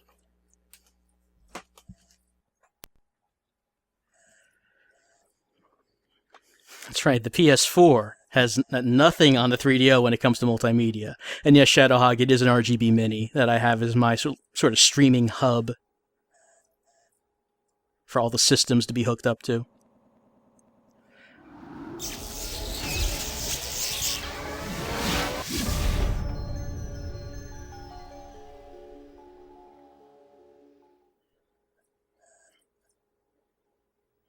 We've got Star Control 2, the Urquan Masters. This has been brought up before. Star Control 2, an all-time great game, I would consider. And we have a full-motion video intro, so let's just sit back and watch. It's different from... It is the year 2155.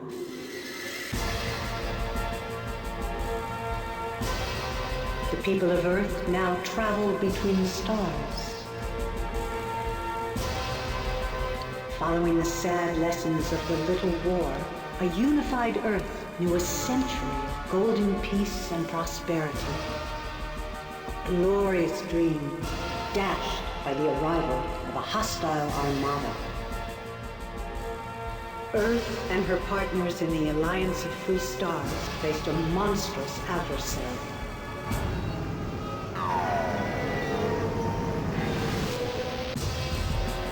The predatory Urquan and its hierarchy of battle thralls. There were many great battles, yet Earth was losing.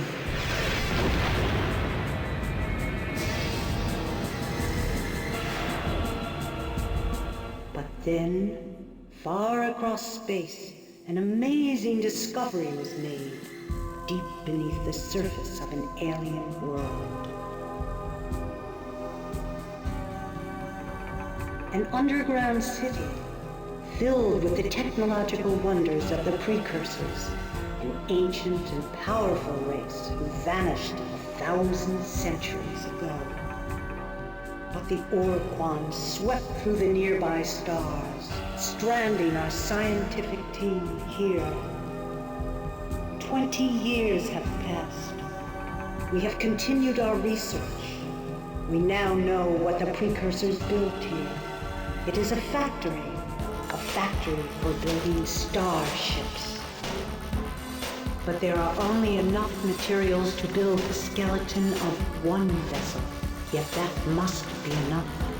Because you must pilot the vessel and return to Earth. And if the war with the Urquan still rages, fight for Earth and the Alliance as well as you can.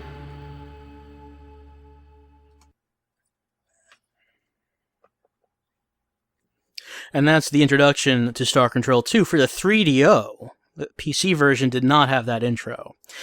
Yeah, some people mentioned Mass Effect. Yeah, this is the game that the makers of Mass Effect pretty much ripped off wholesale to make Mass Effect. At least that's the way I remember it. Maybe if we play it now, my memories will not be so accurate. But the way I remember it is that, this is to the extent that maybe EA should be paying Activision royalties for this. So, we're gonna do a new game. Start this up.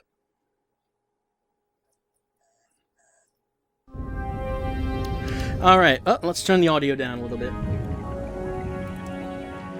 I think Activision might own it at this point. Not originally, but I think they might actually own the IP. I could be wrong about that. We begin in our solar system, the Sol system.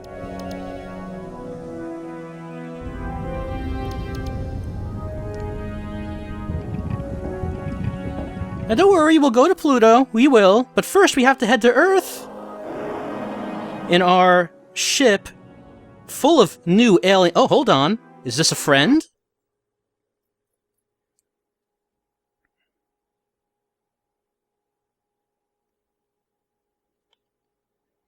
Maybe? Once the 3DO loads, maybe we'll find out if it's a friend. 3DO? Should not take this long to load our friend. 3DO, are you even trying to load this? I don't believe the game has load times like this. Attention. Okay, I opened the disk door and it started working. Then I closed it again and it reset. Let's just try that again. I don't know what that was.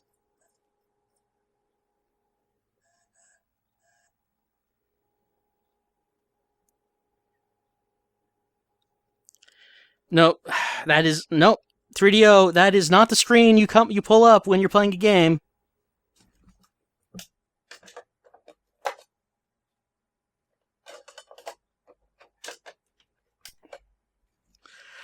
I blow on the game, but it's a CD. How do you even blow on that?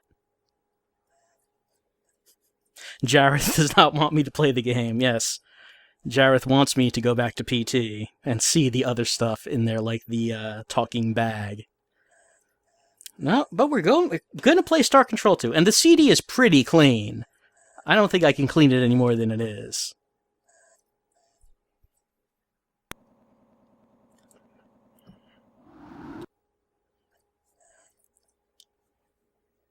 Fortunately, it happened right at the beginning, so hopefully we'll start the new game and it'll just work. At least I hope so. Alright, here we are again. We're in our spaceship, the Vindicator, and we're Captain Zelnick. You know, you could change the name of the captain and the starship in the PC version, but it seems that in this, we are not able to do that. For some reason. Alright, we were going to Earth, then we ran into a possible friend? Okay, it's loading. I can hear it loading. And now I think it's stopped. Huh. Now that's a problem, 3DO. If you can't load any of these cutscenes, there's a lot of cutscenes in this game. Hold on, let me bump it a little.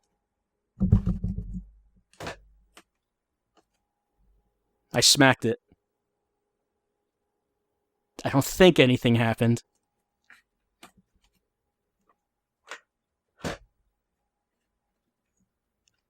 Anything? Still nothing. I can open up the disk drive and the cutscene will start as, turn it on its side.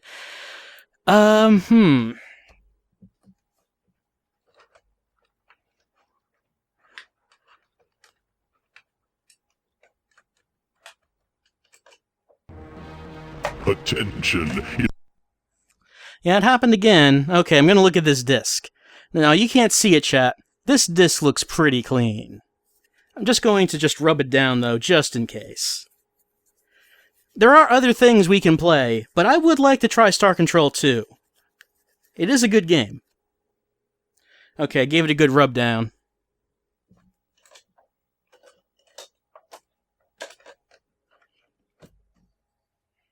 Usually would have to pay good money for that. Okay, I think it's starting again, and we're gonna see.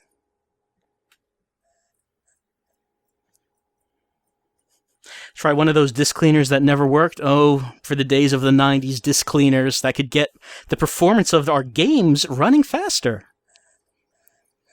Maybe don't talk to our friend. Unfortunately, we can't help it. Our friend is insistent on talking to us. We can't evade him.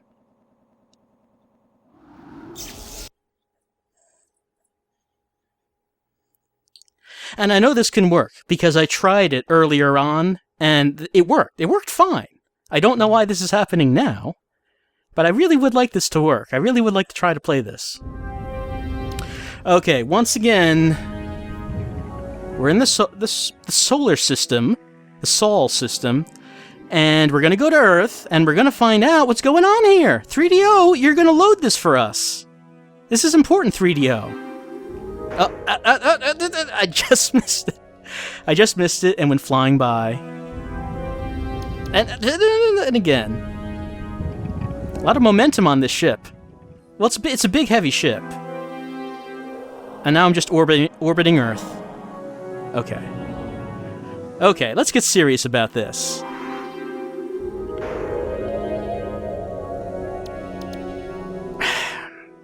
No, Venus is not where we want to go.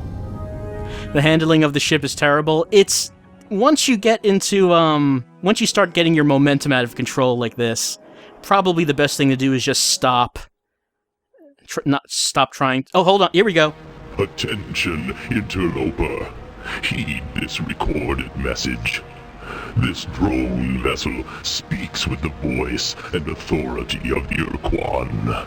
You are trespassing within Urquan space. This world, Earth, may not be approached for any reason, nor will hostilities against our orbital platform be tolerated. In addition, your ship does not respond to standard hierarchy identification transmissions, and is therefore deemed to be independent.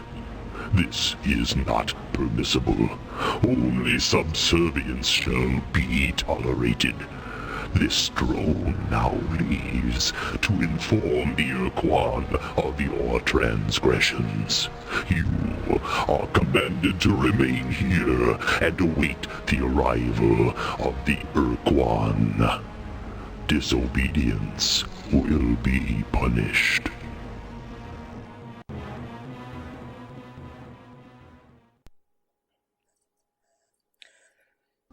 Well, so that wasn't a friend after all. It was some kind of scout that did not like that I am in this ship that they don't recognize. This is disobedience. What are they even talking about? The Urquan? Aren't we at war with them? And why is Earth so red and glowing? I can't seem to do anything on Earth. Oh, here we go. Yeah, Earth has this red field over it. And I can't land on it. I guess I just have to leave, but it looks like Earth has a space station orbiting around.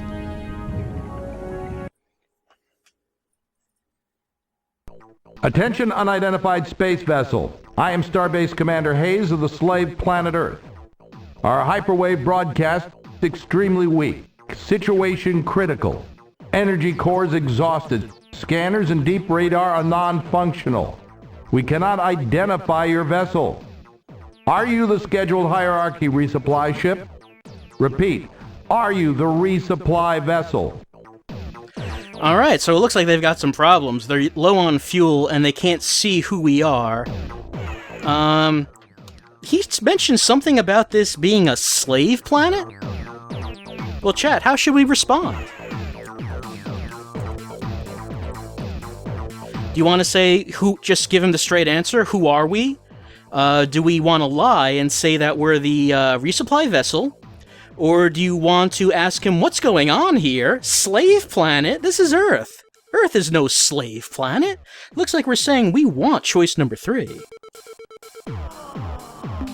By the way, the PC version, the original, did not have this voice acting. The voice acting's nice, but you know, you can't really hear the music very well. And I think the music in this game is really good. Look, I don't know who you are or why you're here, but right now the only thing I'm worried about is saving the lives of 1,900 men and women aboard this starbase, and right now you're our only hope. I can't keep the transmitter on too much longer. We need the power for heat and air, so if you don't have any radioactives on board your vessel, please get some and bring them back here before it's too late. Alright, I guess we should help, but we probably should try to figure out where we can actually find these things. The fastest way to get radioactives in this system would be to land on Mercury and scour the surface for deposits of radioactive elements. But be careful. Mercury's a pretty inhospitable place. Watch out for earthquakes and those high-temperature areas.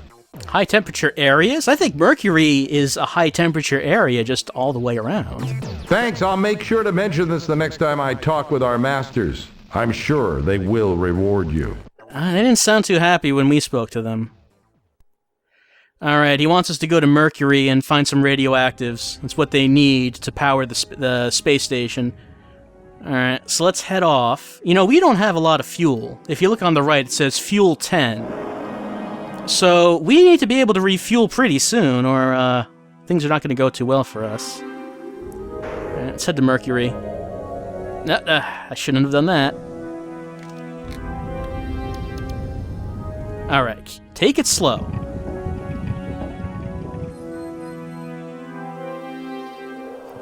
how you had to keep a notebook when playing these games. Yeah, this was a pretty notebookish kind of game, though the PC game came with a big paper star map that you had to make use of to work your way around the galaxy.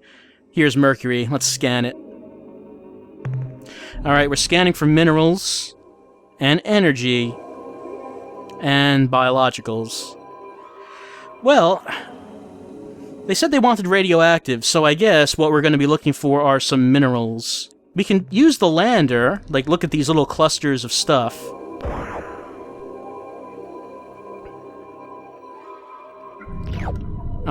Finding some minerals here. Oh, fire! Don't want it to touch our lander. Oh, we're full up. Let's go back. Unload and head back. Alright, let's take a look. Say, maybe up here.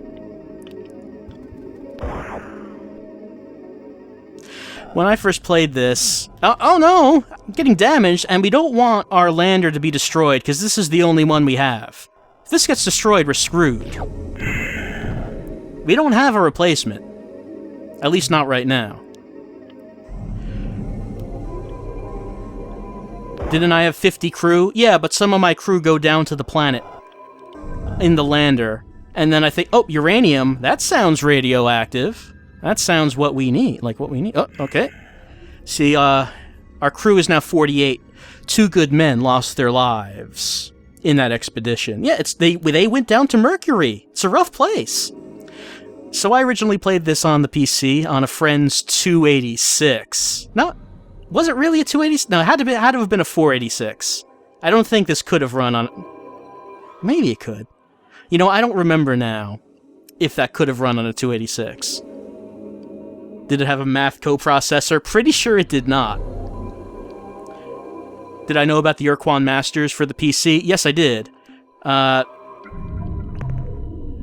here's the star map, by the way. This is the entire game. You see where we are? That's our solar system. Think about that. Okay, let's go back out into space.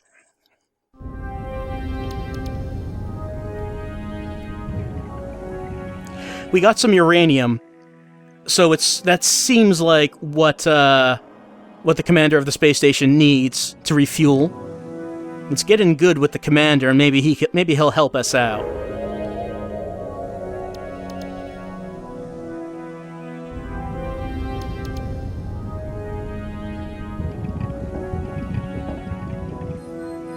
So this was one of the 3DO's, big games. This was the only console that had this. Did you find any radioactive elements for our power cores? We sure did. Chat, should we just hand it over, or should we try to haggle? I mean, he is human, you know, he's one of us, and we probably want his help. But, I mean, we do have the upper hand. Do we want to actually try to make some kind of deal here?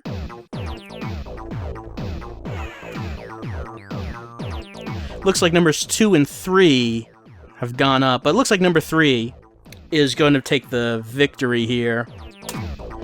So let's tell him, you know, before we help you, we require some information, because we don't know what's happening here. I couldn't quite make it out, Captain. Could you please repeat? I don't think that's gonna work. Well, number 2 was the second thing. I'm sorry, Captain, your message was garbled. Our receivers have very little power.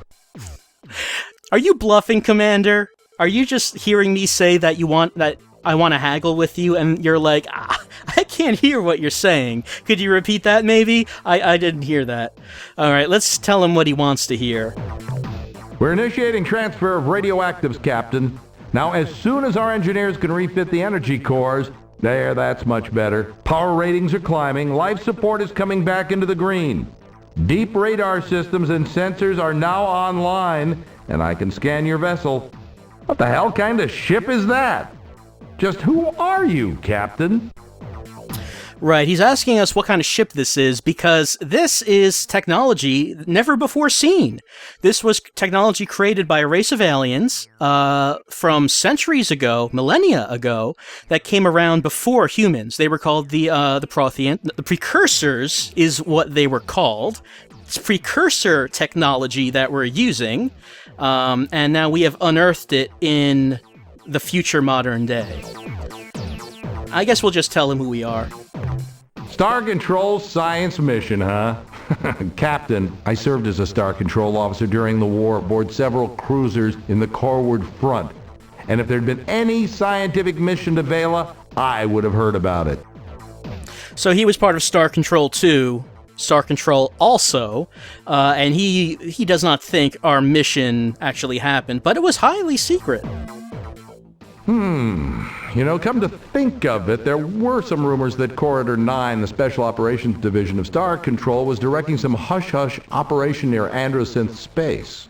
The Vela star system, yes, that would be the right direction.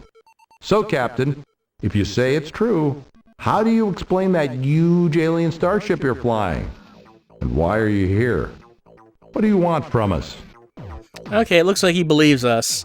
So let's tell him, we've returned to Earth, give him the technological secrets of these precursors, and to help him fight the Urquan hierarchy and their battle thralls. Fight the Urquan.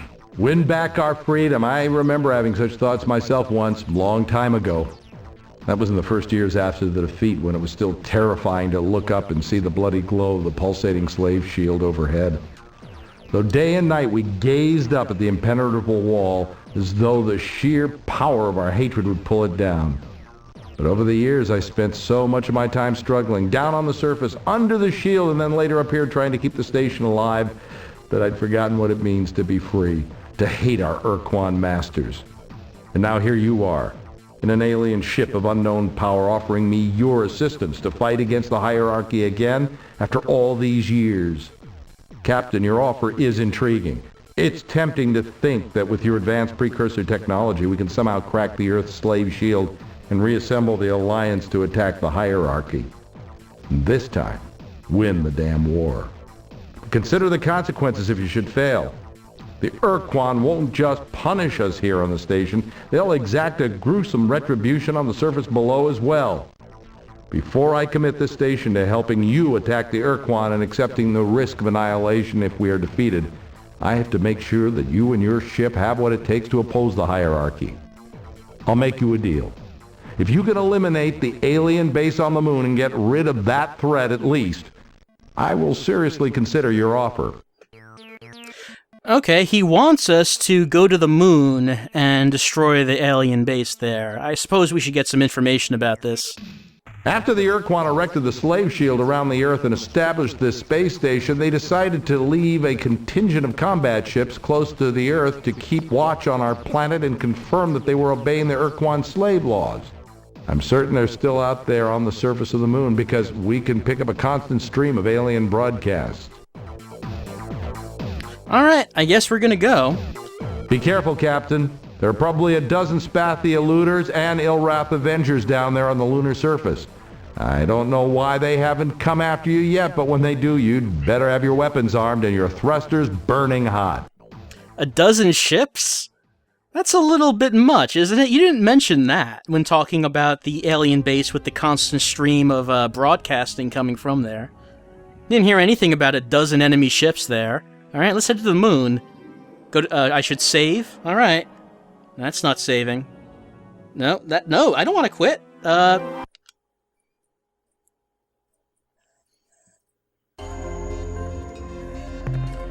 think I don't know how to save. That might be the case. I don't know, we should probably figure out how to save. Oh, hold on, that's probably it there. There we go. Okay, we've saved. Alright, here we are at La Luna. Let's auto-scan. That's minerals. I don't think we're very energy scan. We saw an energy point, and we're looking for a base, so probably It was this white one over here. Let's head down there and see what the energy signal is. That's probably the base. Oh, robots! And here's the base. Okay, time to attack. Better get ready.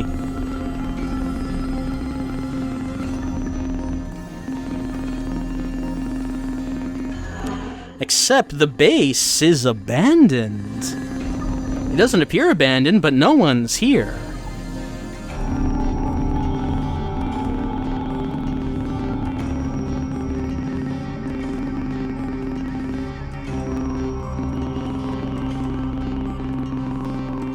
Yeah, it looks like that this was all a charade. It was made to look like this was still active.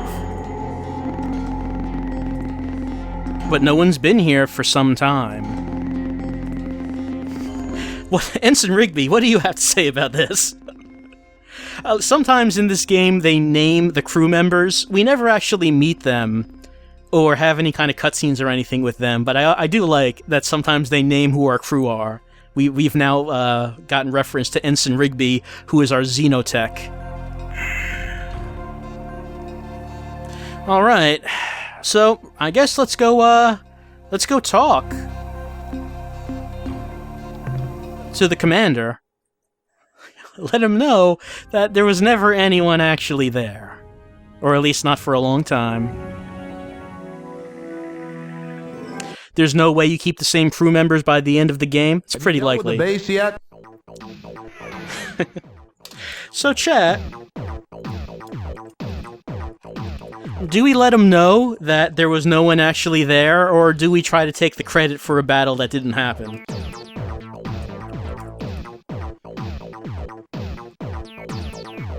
It looks like number 1 is going up. It looks like the chat wants to be honest, wants to be truthful. Let him know that, well, honestly, it was all just a facade. There's no one there, Commander. I'll be darned. All these years we've been listening to their incoherent broadcast, and we never even guessed. Captain, listen closely. Long-range sensors show a ship closing on this station fast. Our computer identifies it as Ilrath, Avenger class. I think you've got a fight on your hands, Captain. Your best bet is to wait until you have point-blank range. Captain, it's jamming our signal.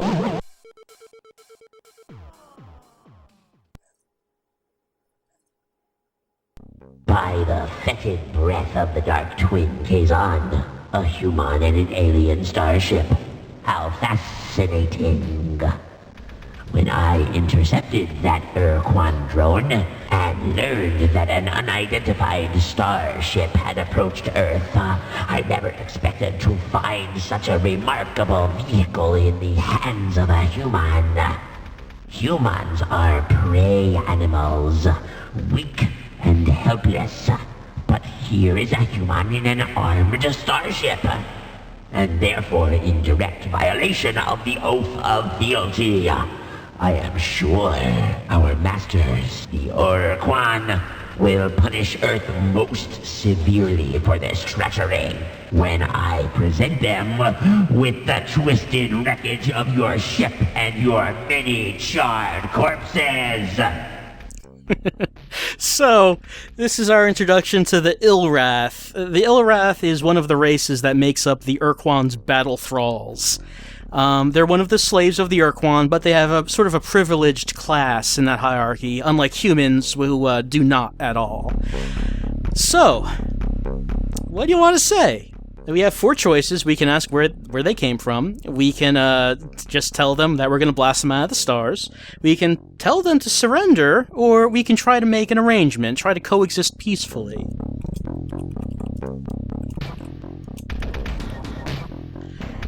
This seems like a rather warrior fighting race. I don't know if they're interested in peace, but there is a contingent in the chat voting for number 4.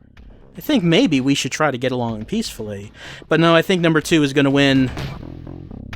Yep, I believe so. So let's let him know that it will be a pleasure blasting his ugly face out of the stars. I have no fear of you, feeble mammal. Though my ship lacks a functioning cloaking device, and many of our crew are dead, my gods, Dogar the Black, and Kazon the Unseen have personally confided to me that they despise you humans and that they will help us to kill you all. Okay, so the Ilrath's twin gods do not like us humans. And now it's time for a battle. Okay, so this is the way it works. You may have noticed that we have this ship, and on the left we also have a smaller ship. The Vindicator is our flagship. It's the precursor starship that we have. We also have this Earth ship commanded by Spiff. And I would assume that this is the Earth ship that the original Star Control mission took with them on their science mission. So we've taken it back with us.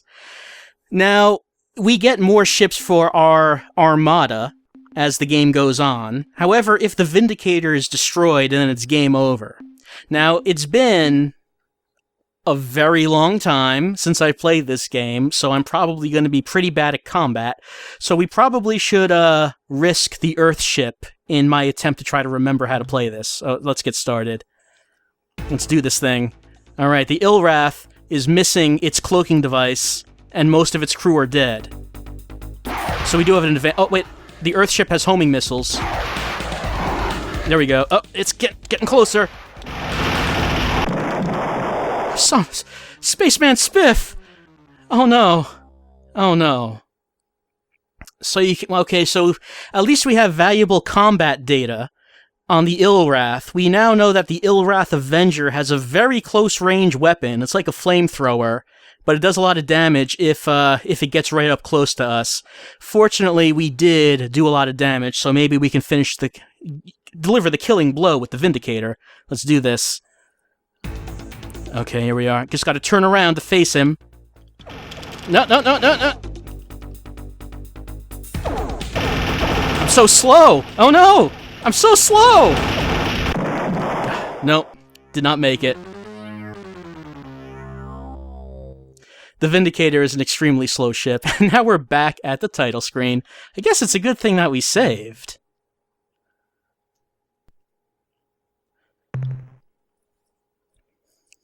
So yeah, if you die, I mean, it doesn't really give you much of a chance. It's just basically, hey, you're dead. Did you save? No? Alright. Start over.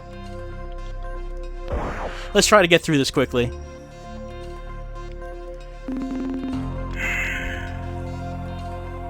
Isn't it the close-range auto laser thing? I don't think the Vindicator has an auto laser at this point. I don't think we're equipped with anything like that right now.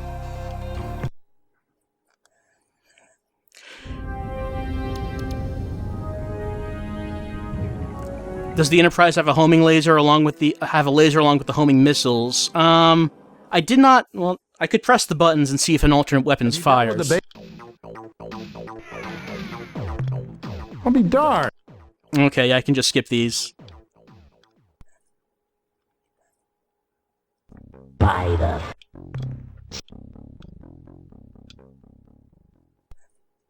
Okay, here we go.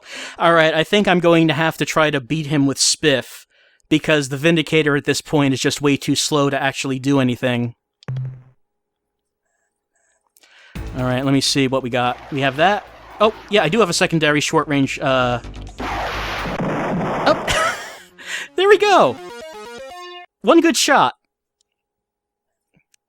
Spaceman Spiff proving his worth. What a beautiful sight, Captain. I haven't seen an Avenger blown away like that since the battle in Draco. I guess you've shown that you can handle yourself in battle, Captain. So my last reservation about helping you has been dissolved. I will commit this station to helping free Earth and defeat the Urquan. We may get our atoms rearranged in the process, but by God, Captain, we're going to try. So the obvious first step is to get the precursor equipment and software over here so that we can make it work with our ship repair fabricators. But then what, Captain? Alright, so what are we going to do, chat? Will we proceed to kick some major alien butt? Do we have a really good plan? You can trust us, but we can't tell you about it right now. Or will we slowly build our strength, unify an allied Starfleet, and bring the Urquan to their knees? Or their equivalents to such. It looks like the chat is all for the pragmatic approach with number 3. A sensible plan, Captain. Let's get to work.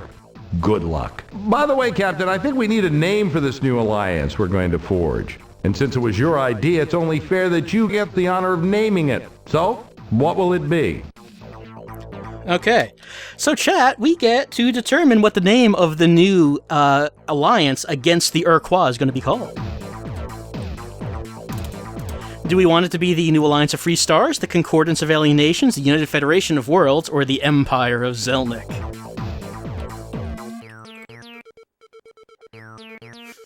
I think we can see where the chat is going with this. They are all for forging an empire with us at the head. Well, you're the one with the big starship.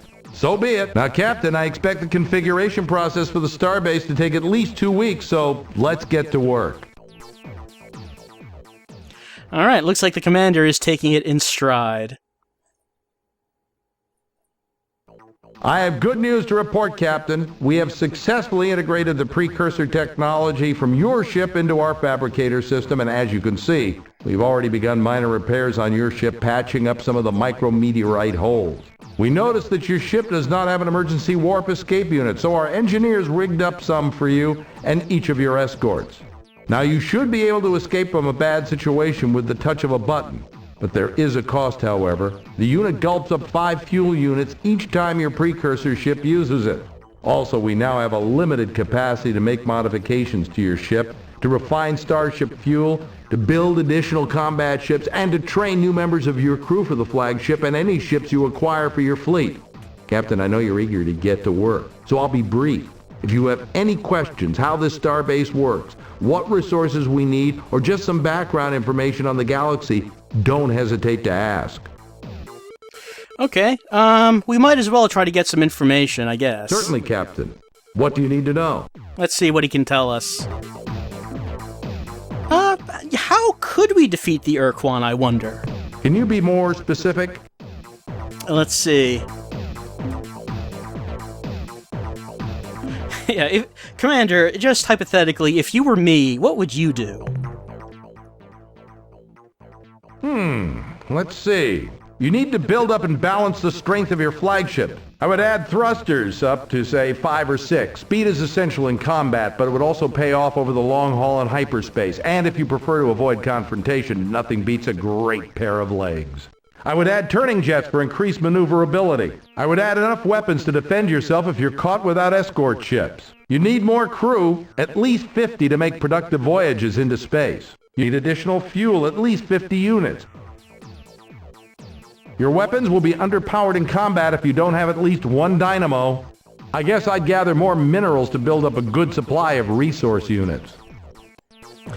Okay, so, grind planets to get minerals, build up our speed with thrusters. I mean, that is true, we are very slow. This sounds pretty good. What would you do, if you were fighting the Urquan, hypothetically? Captain, I wish I had an easy answer, but I don't. The only way I can see of liberating Earth as well as the Alliance allies is to destroy the Urquan and their armada of battle thralls entirely. I just like the phrase "armada of battle thralls." That sounds like the most awesome name for the villains. Let's see. How should we deal with aliens we meet in space?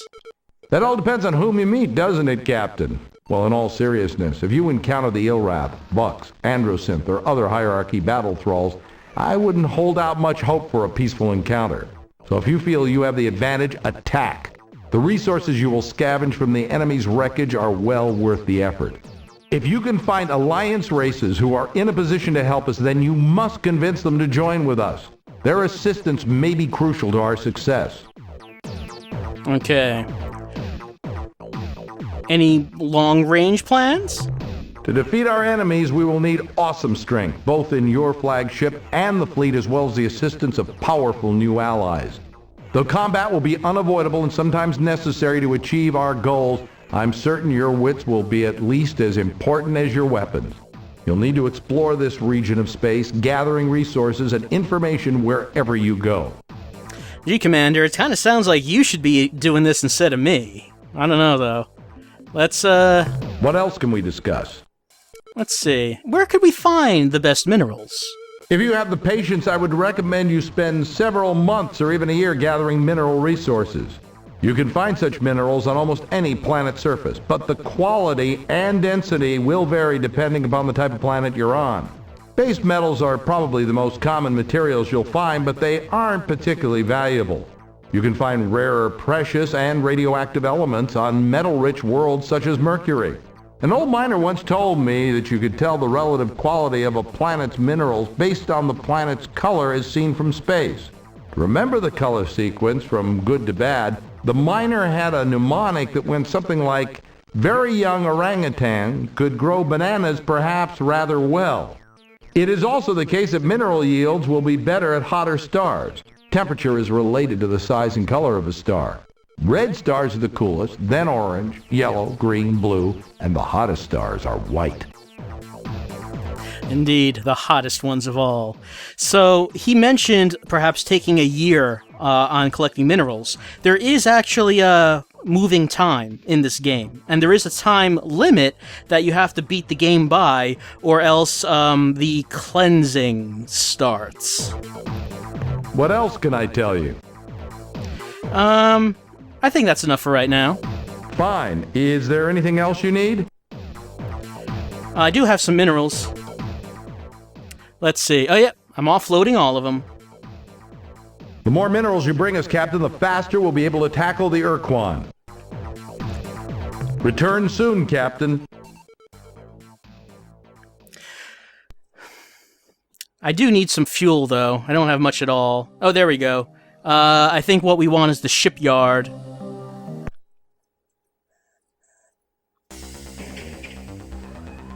Okay, let's see.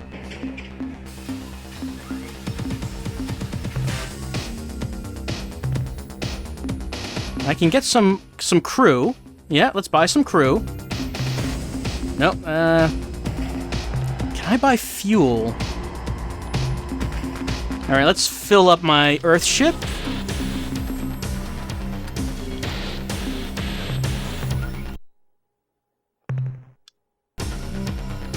I'm trying to remember how we get fuel, and I just don't remember. I can only go to crew. So let's go to another option here.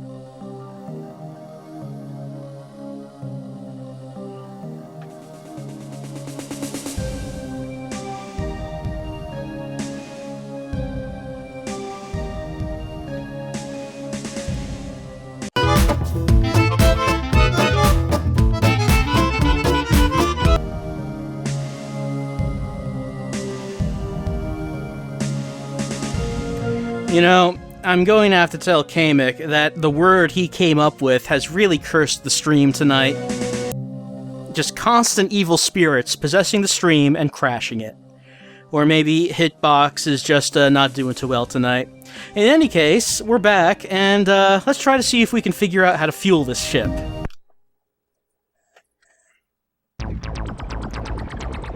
Here's fuel. Alright, here we go.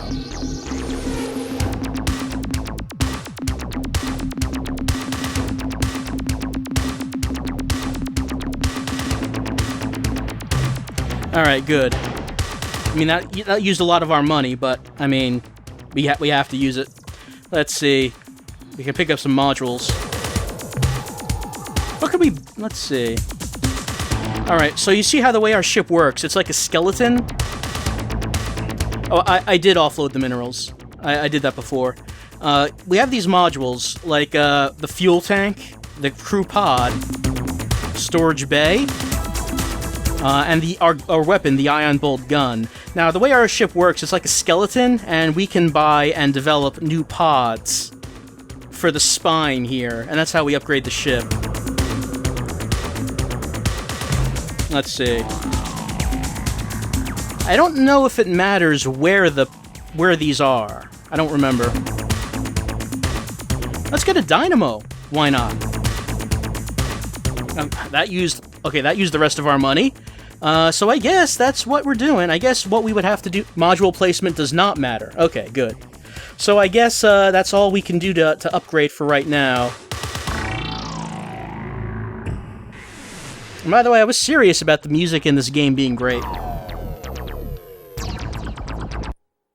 Let's head on out and try to get some minerals from the rest of the solar system.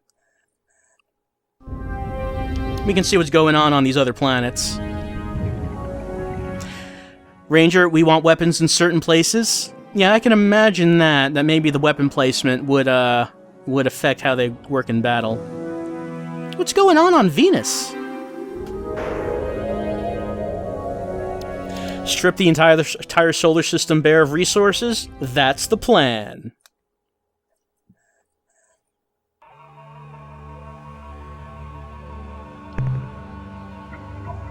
Have a good night, Charm.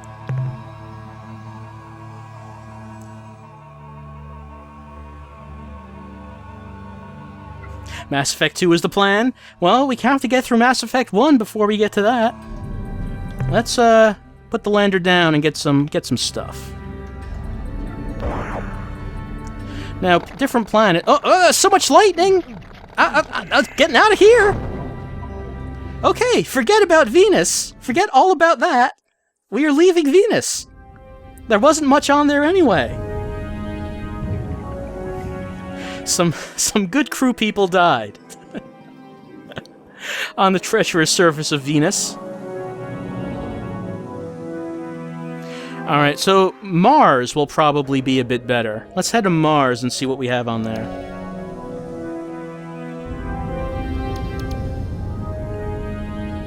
We'll get to Pluto, but we should probably take a look at all the planets just to see what minerals we can get from this.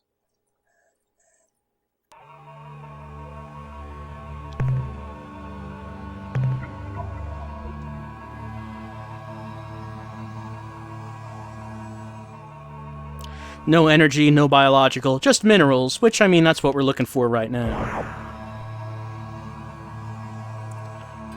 And, looks like Mars is a pretty inert planet. Ah, bismuth. Unlike, Venus and Mercury, it does not seem like there are any obstacles getting in our way.